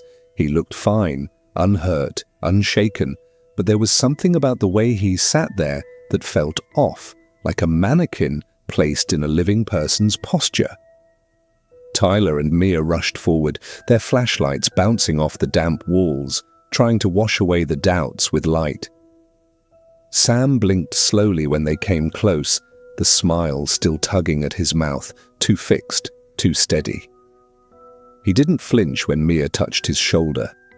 He didn't even look surprised. Instead, his eyes stayed on hers for an uncomfortable amount of time, like he was waiting for her to say something scripted, some line he had already rehearsed. Tyler crouched in front of him, reaching for Sam's arm, and finally felt some resistance. Sam's skin was clammy, colder than the damp air, and his muscles didn't tense or pull away the way they should. When Tyler whispered his name again, Sam only tilted his head, like a bird listening to something faint and far away. The humming sound in the cave had grown softer, less attuned, and more like a pulse, as though the walls themselves were breathing in rhythm with Sam's chest. "We need to get him out," Mia said, her voice trembling but firm, and Tyler agreed, though he wasn't sure if pulling Sam away would even matter anymore. Still, they couldn't stay in that chamber. The tide, the cave, the feeling of being watched, it was all pressing in like a storm. They hauled Sam up between them, his body loose and awkward, not fighting but not helping either. It felt like carrying someone who had just woken from anesthesia. Weighty, half there, drifting. The moment they started moving him, the humming deepened.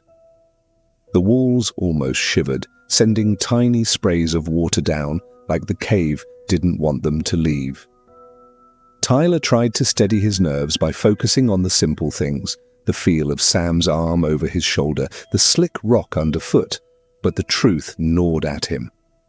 Sam wasn't walking right, wasn't blinking right, wasn't acting like Sam. His feet sometimes missed the ground, dragging in a way that made grit scrape across stone, and when Mia whispered encouragement, his lips moved silently, echoing her words a second late. They reached the narrow chute they'd crawled through to get here, and that's when Sam suddenly dug his heels in. For the first time since they'd found him, he resisted, planting his feet firmly against the wet stone. His head turned toward the chamber they were leaving, the glow still pulsing faintly in its center. "I can't," he said, in a voice that sounded almost normal, but it wavered on the last syllable as if it didn't belong to him. Mia tugged harder, panic breaking her composure, but Sam's body became heavier, almost anchoring itself to the cave floor.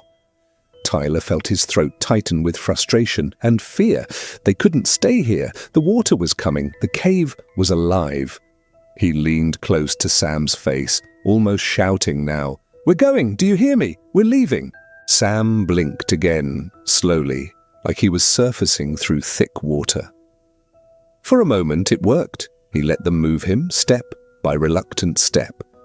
But the farther they dragged him toward the exit, the more the humming turned into a rumble. It vibrated through their bones into their teeth, making Tyler's skull ache like it was being squeezed.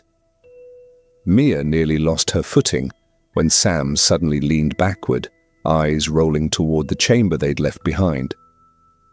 He whispered something then, words that made no sense at first. "They're not finished yet." His voice was so calm it cut straight through the panic, and it chilled Tyler more than any scream could have. The light from their flashlights caught on the walls of the chute, and Tyler saw for the first time that the grooves they'd mistaken for random carvings were shifting. Not in the way shadows move, but truly changing, lines crawling over one another like living veins, forming patterns that seemed to close off the way ahead. Mia gasped, shoving her flashlight closer, and the rock surface rippled, the grooves tightening into spirals that seemed to pulse with the same rhythm as the humming. The path was shrinking, closing like a throat swallowing. If they didn't move fast, they'd be sealed inside with Sam and whatever else the cave wanted. Tyler tightened his grip, nearly dragging Sam now, his voice rising above the cave's groan. Mia pushed ahead, shoving at the narrowing passage with her hands, scraping her palms raw against stone that felt both wet and hot.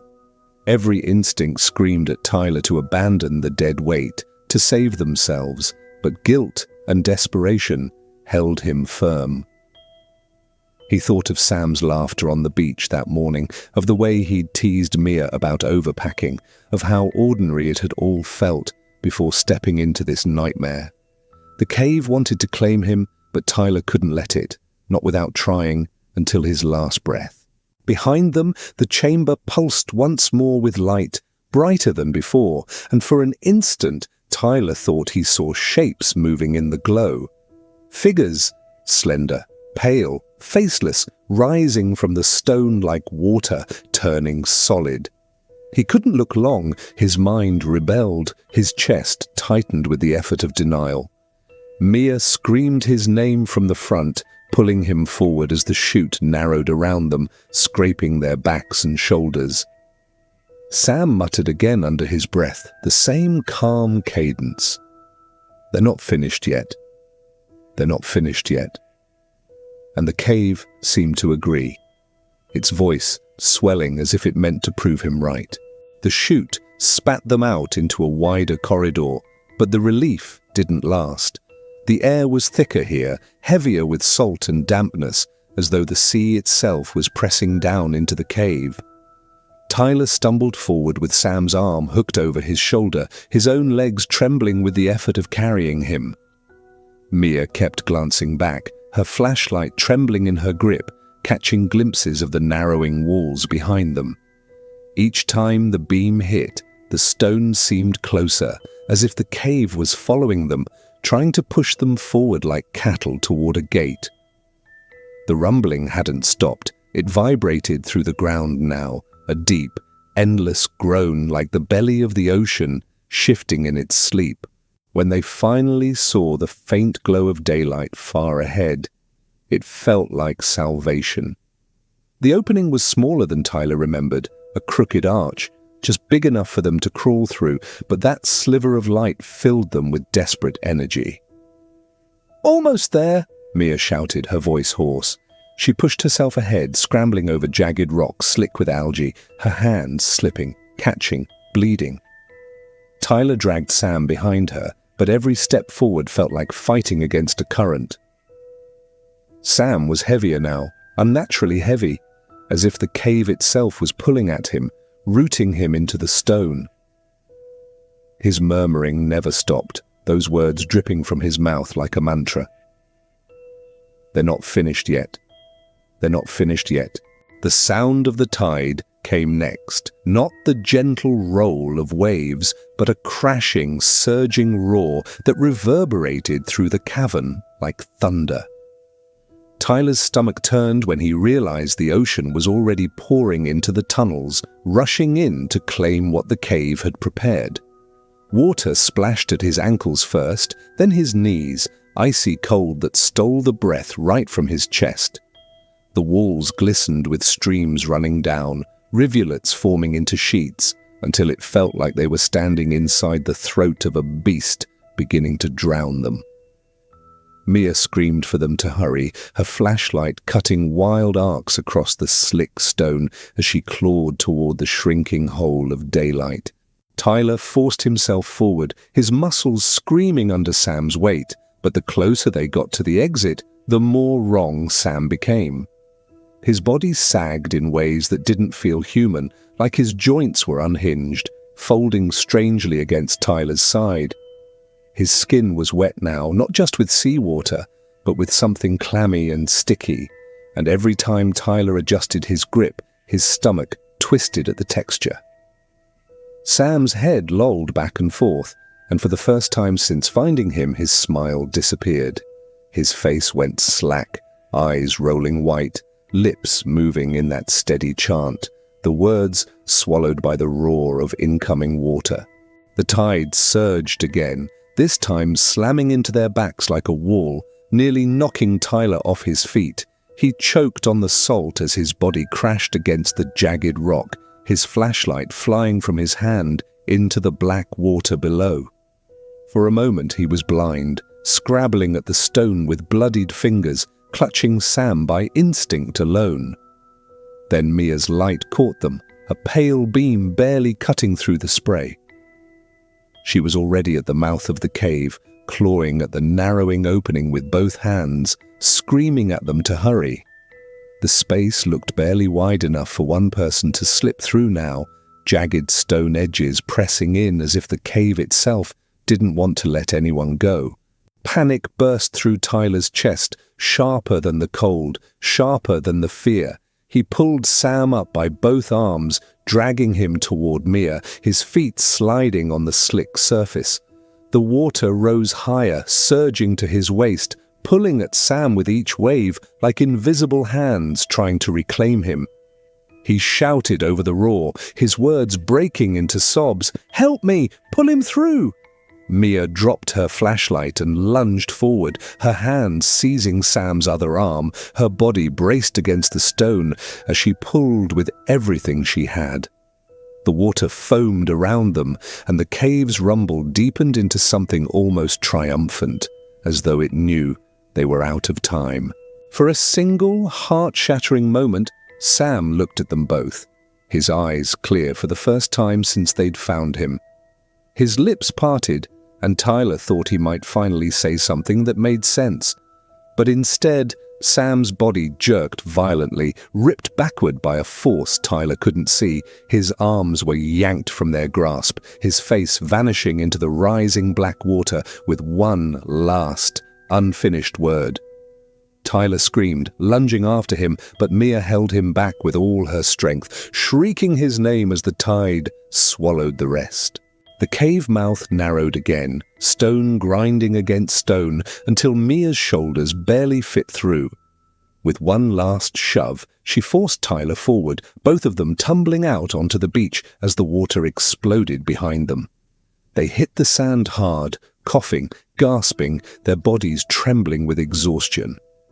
When Tyler tried to scramble back toward the cave, Mia grabbed him, dragging him away as the tide slammed into the opening.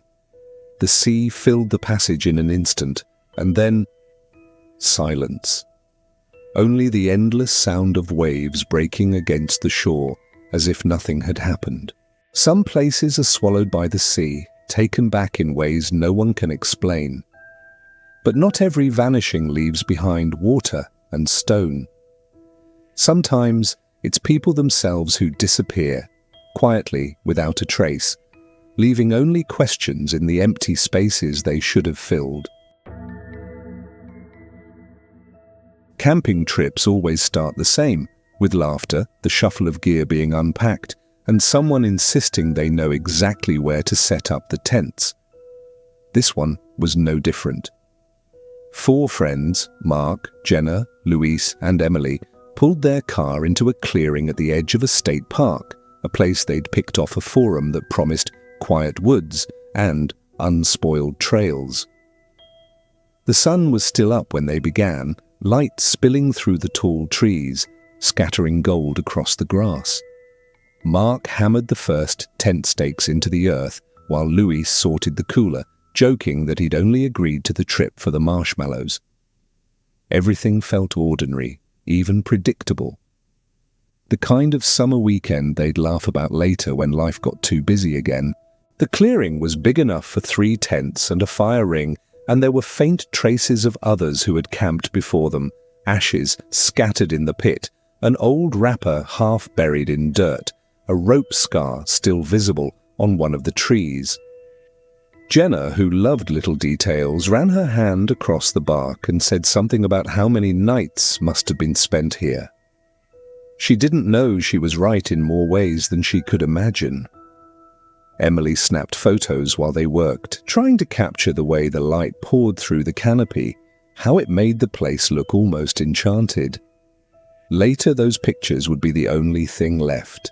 As evening stretched across the clearing, they lit a small fire and roasted hot dogs, telling dumb stories and letting the smoke curl around them like a blanket. The woods were calm, so quiet that even the smallest sound, an owl in the distance, the crack of a twig, carried further than expected. Louise pointed out that the silence felt different here, heavier somehow, like the forest was waiting for something. No one took him seriously. Jenna tossed a marshmallow at him and said he'd been watching too many horror movies. But when Mark looked out into the tree line, he couldn't help but notice how dark it was getting, how quickly the shadows filled the spaces between the trunks. Later, tucked into their tents, the fire burned low, sending up occasional sparks into the black sky.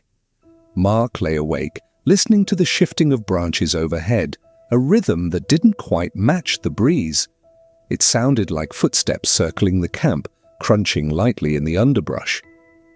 Each time he sat up, the sound stopped, and when he held his breath, he only heard silence pressing in. He told himself it was an animal, a deer maybe, or just the wind playing tricks, but he couldn't shake the feeling that the sound was deliberate, measured, like someone was walking around them, careful not to be caught. Emily, in the other tent, had a similar problem. She swore she heard whispers threading through the night air, so faint they could have been mistaken for wind in the leaves, but she was certain of it.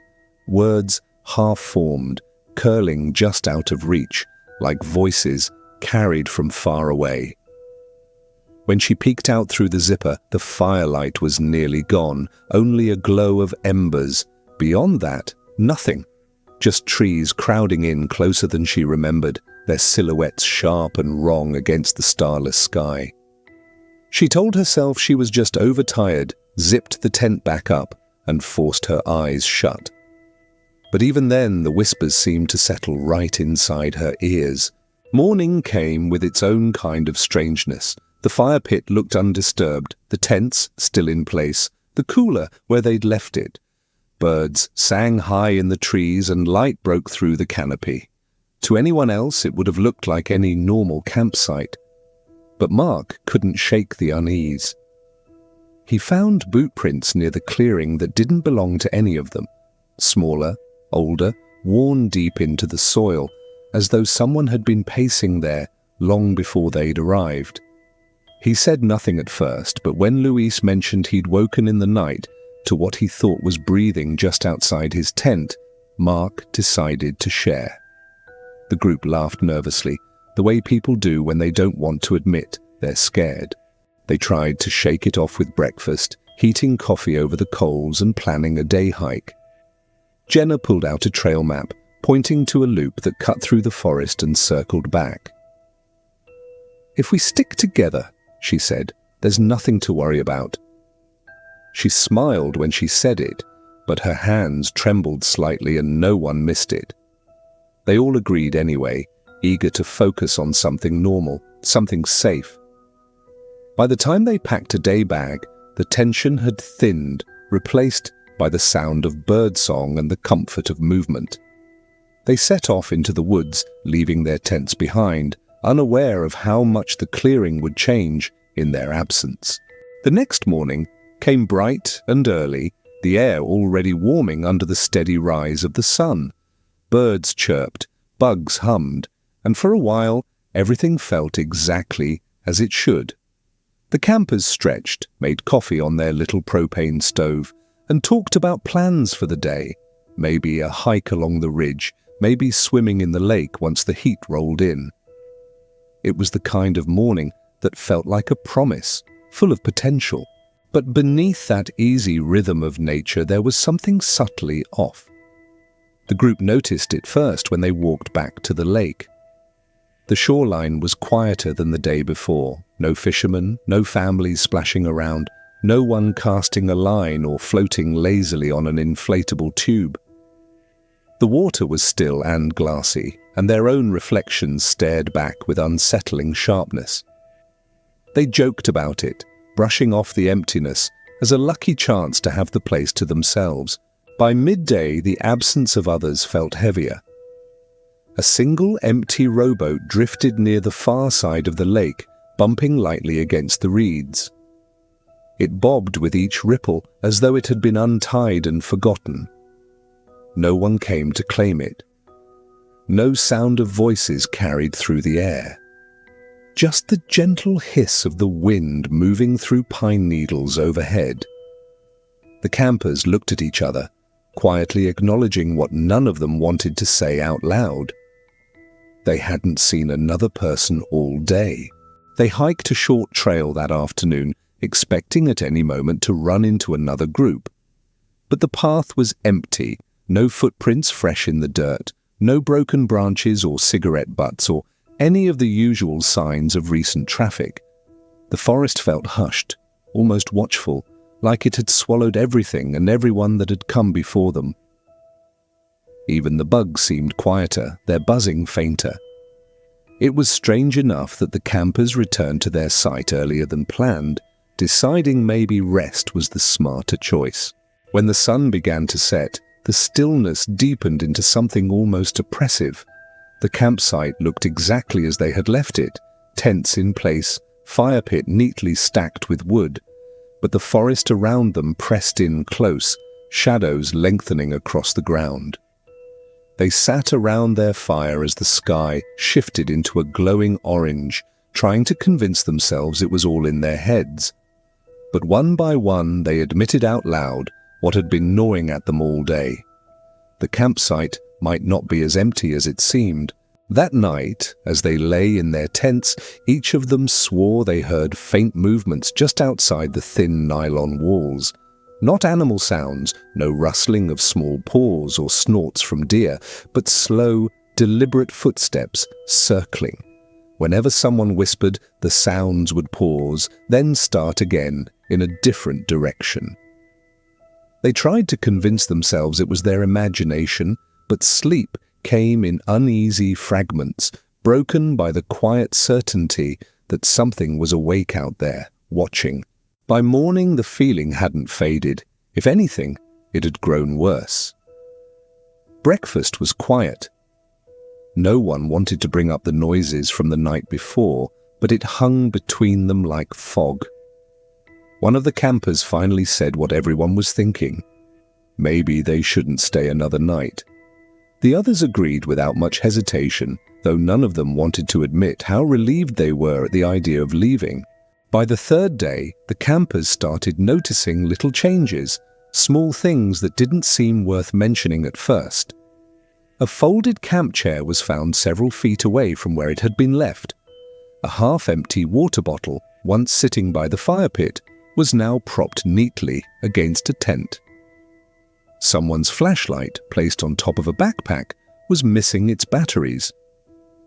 Everyone assumed it had to be one of them moving things absent-mindedly, even though each insisted they hadn't touched a thing. It wasn't until they went looking for their cooler that the tension really set in. The big plastic container packed with food and ice was gone. They searched every inch of the site, checked behind trees, even retraced their steps to the trailhead in case someone had dragged it away as a prank. But there was no sign of it. Not even a trail of melted ice or scraps left behind.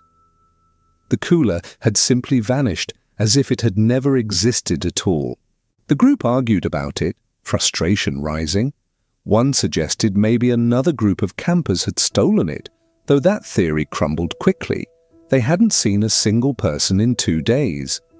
Another insisted it was an animal, though no tracks surrounded their site and no sign of a struggle marked the dirt.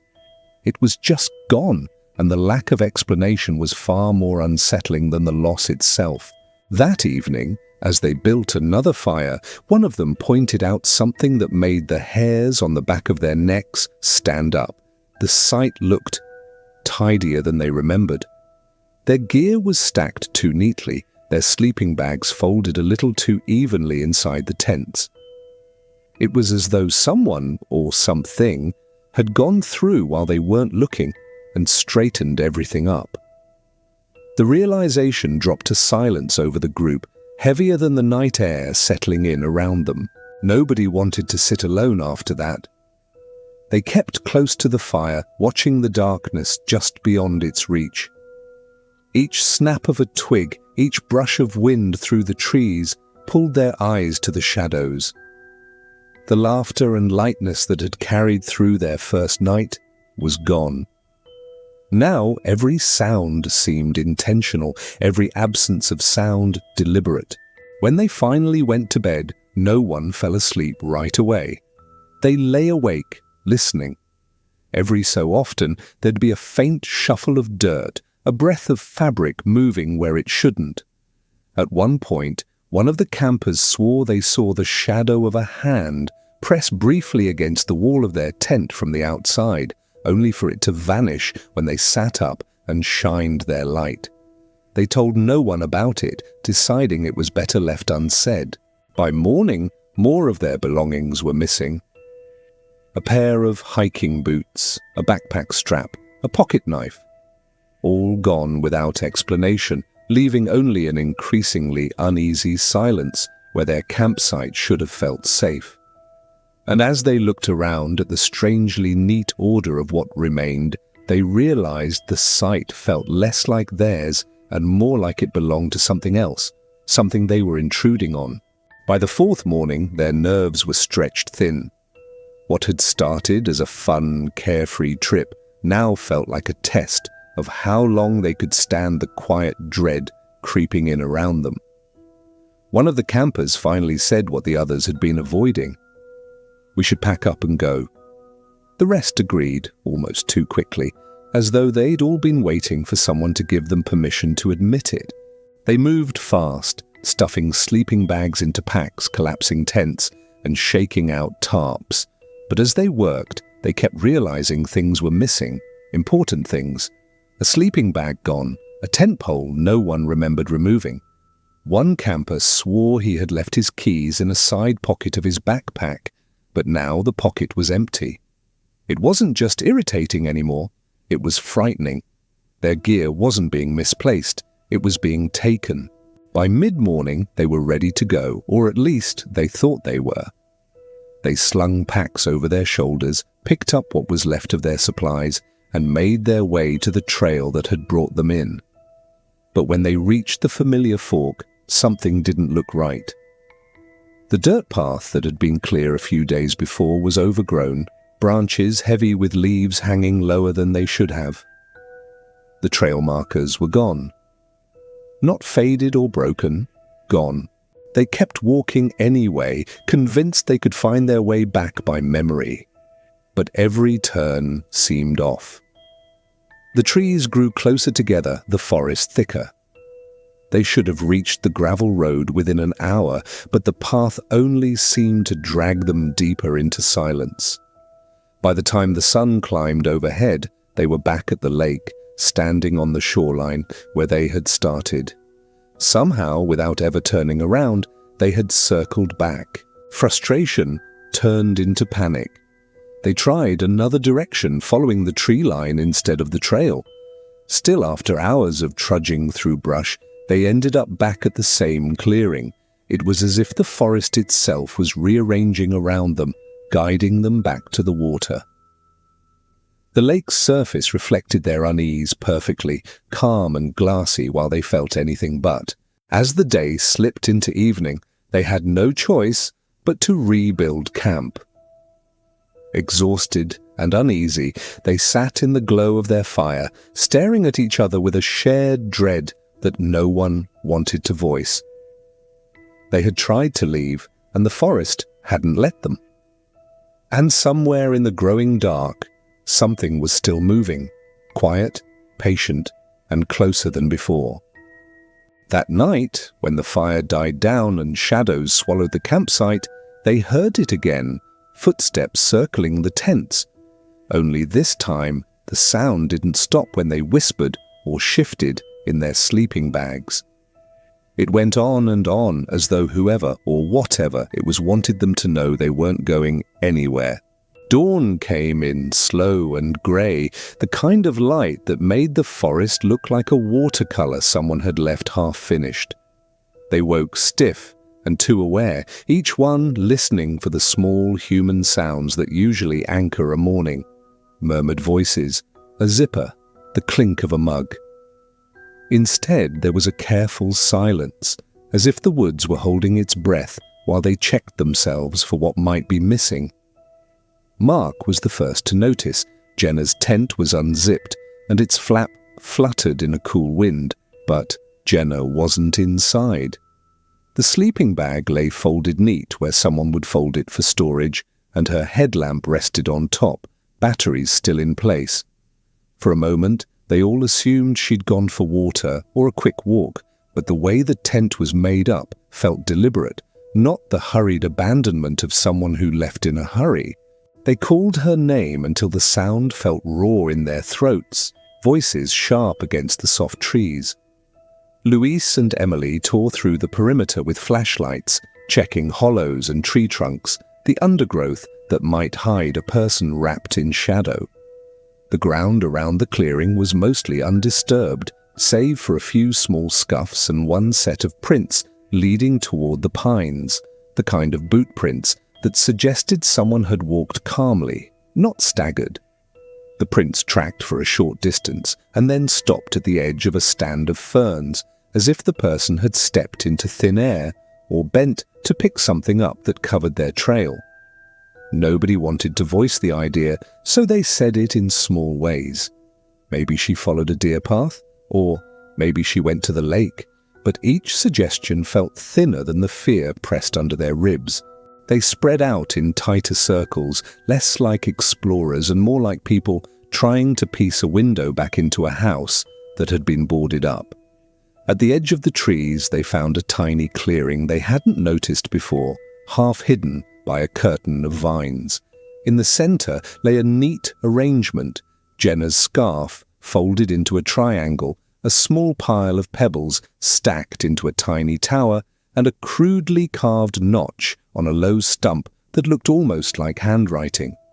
The items were arranged with the same careful patience they'd begun to notice around the campsite, order made by a hand that did not hurry. Luis crouched and ran his fingers along the edge of the scarf. It was warm, like it had been held recently. The neatness of it made something in Mark's chest clench. This wasn't a theft or a prank. It felt like a message left in a language they didn't know. They tried the phones, they tried the radio.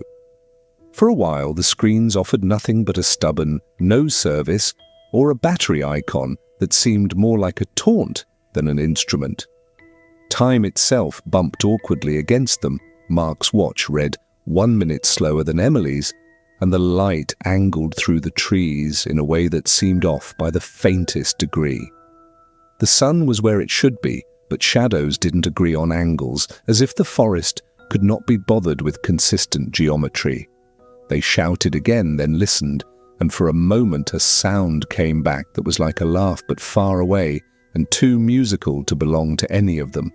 It made their palms go clammy and left them whispering in patterns, testing the air like someone trying to listen to a radio between stations.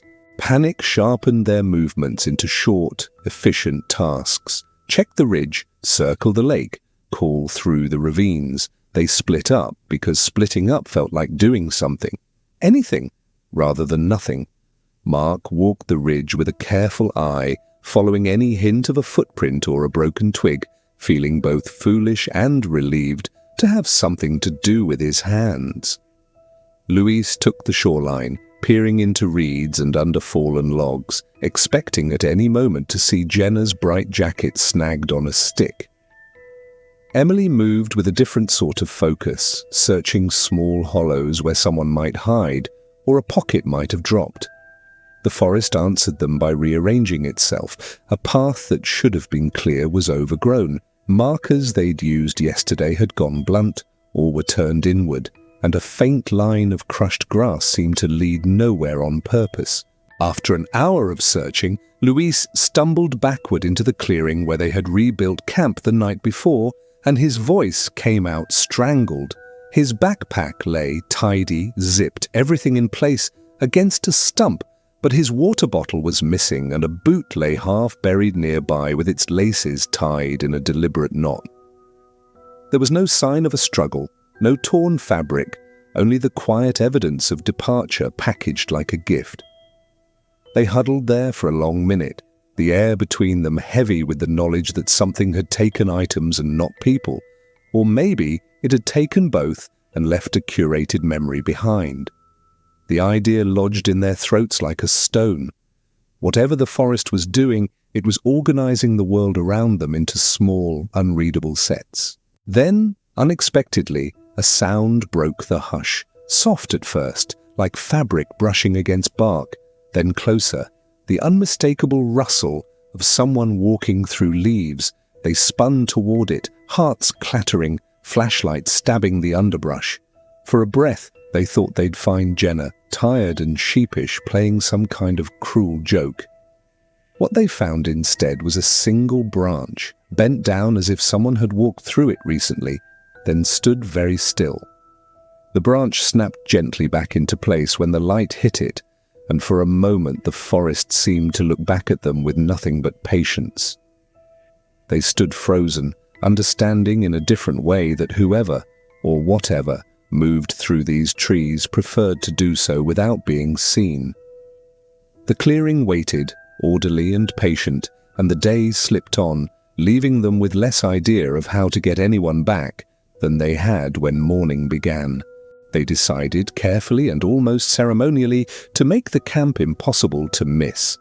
Mark and Emily chopped fresh saplings and hammered them into the ground, fashioning a crude shelter that caught the eye from every angle. They lit a fire so big the smoke would be visible from the ridge, piled rocks around it like a cairn, and hung bright bits of clothing in the trees so the sight would shout instead of whisper. Each small action felt like an argument with the forest, a way of telling the place they weren't going to be erased quietly.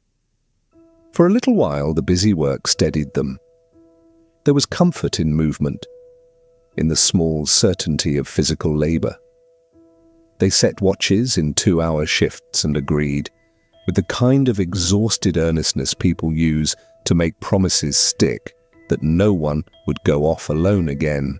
The first watch passed without incident, which felt at once like relief and a fresh kind of dread, because nothing happening meant the woods had chosen to hold its peace. When Emily took over, she sat by the fire and watched the smoke curl up through the branches, trying to listen for anything she could name. At one point, she thought she heard talking far off, voices folding and unfolding like fabric in a breeze, but when she held her breath, the sound thinned to nothing.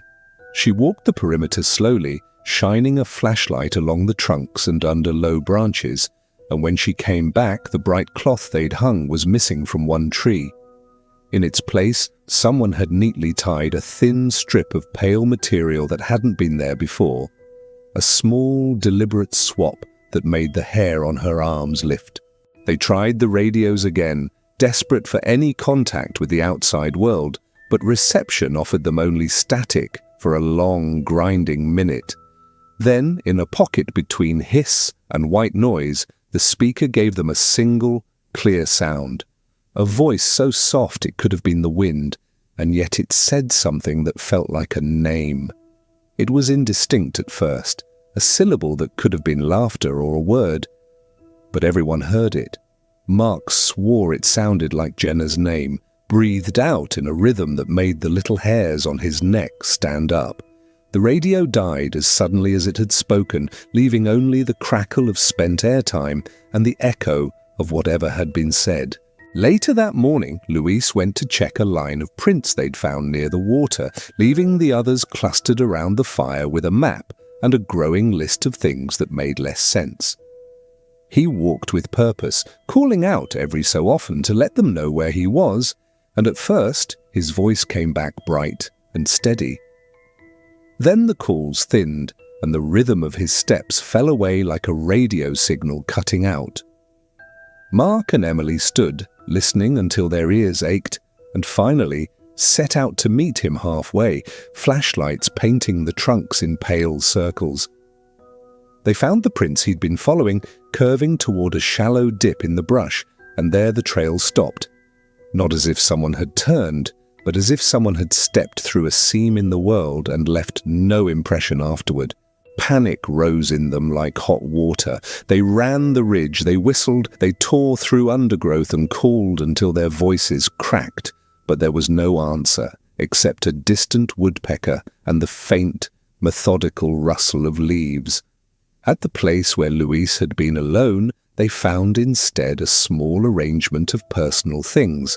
His watch lay atop a flat stone, the face clean and untouched. His water bottle was propped upright in a tiny hollow, and nearby, a neat stack of pebbles formed a short column as if someone had been practicing patience.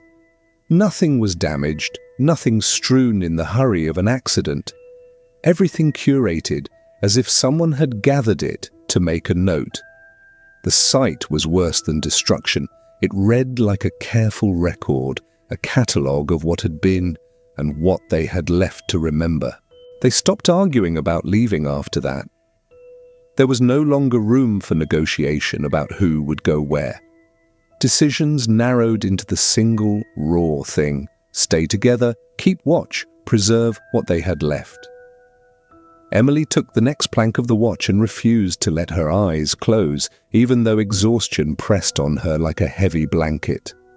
Mark paced the perimeter in slow circles, convinced movement was an antidote to the way the forest rearranged itself when they blinked. They tried small rituals to anchor themselves, stacking a ring of stones, singing silly songs under their breaths, tracing tally marks on tree bark. Each small act felt sacred and fragile, like scratching a tally into fog. As dusk gathered, the campsite itself seemed to bend in little ways. One tent that had been there that morning now lay empty of its poles, a neat pile of fabric where shelter used to be, and a single boot stood upright on a stump as if placed to keep watch in someone else's absence. The lake glittered like glass in the last light and gave nothing back, and the trees leaned inward with an attention that no longer felt benign. From the dark edge of the clearing, a soft sound started. A whispering, at first indistinct, like many people breathing in unison. It threaded through the trunks and made the hairs along their forearms rise in a slow, unanimous salute. Mark held Emily's hand until it ached, and they both understood without saying the words that morning might bring fewer of them than last night had. Dawn arrived the way it had every day before, soft and grey, the light folding slowly through the trees. But this morning, the clearing felt smaller, like a room someone had taken half of while you slept. Mark woke first and did the mechanical count he'd done the last few mornings. 1, 2, 3. Then he stopped because Emily's mat lay empty and her breath was not the one that fogged the tent fabric. Where she had been a neat knot of blankets and a half-zipped jacket, there was instead a small circle of stones, each stone balanced on the next, like a careful little ladder, and a scarf folded into a precise triangle beside it. He called her name until his voice lost the shape of words, and the forest answered only with the same patient hush he'd been trying to ignore. The scarf felt warm in his hands as if it had been held moments before, and that warmth split him between relief and a new, raw kind of fear. He stuffed the scarf into his jacket and ran without thinking about what it meant to leave a thing saved for memory. Mark tore through the trees in a direction he hoped would be toward help, shouting and listening for any reply that might sound like Emily's voice. The trail buckled oddly underfoot, branches folding over to hide the way, and at times it felt like the path itself had grown shy and altered its course while he blinked. He found prints that matched the shoelaces he remembered tying the night before, then watched them stop at the foot of a fern as if someone had stepped off the world. Panic made him push harder. He broke through a tangle of undergrowth and finally burst onto a narrow gravel road he didn't remember seeing earlier. He followed it, stumbling, lungs burning, until a park ranger's pickup rounded a bend and the driver slammed the brakes, startled by the soaked, wild-eyed man who appeared like a figure from another story.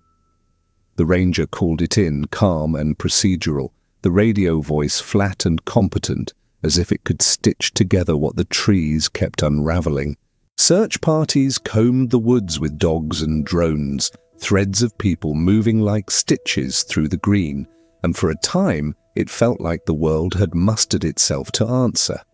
They found marks, small arrangements of found things laid out in patient patterns that made the rescuers stop and frown, but no bodies, no signs of a struggle, nothing to explain where the missing people had gone.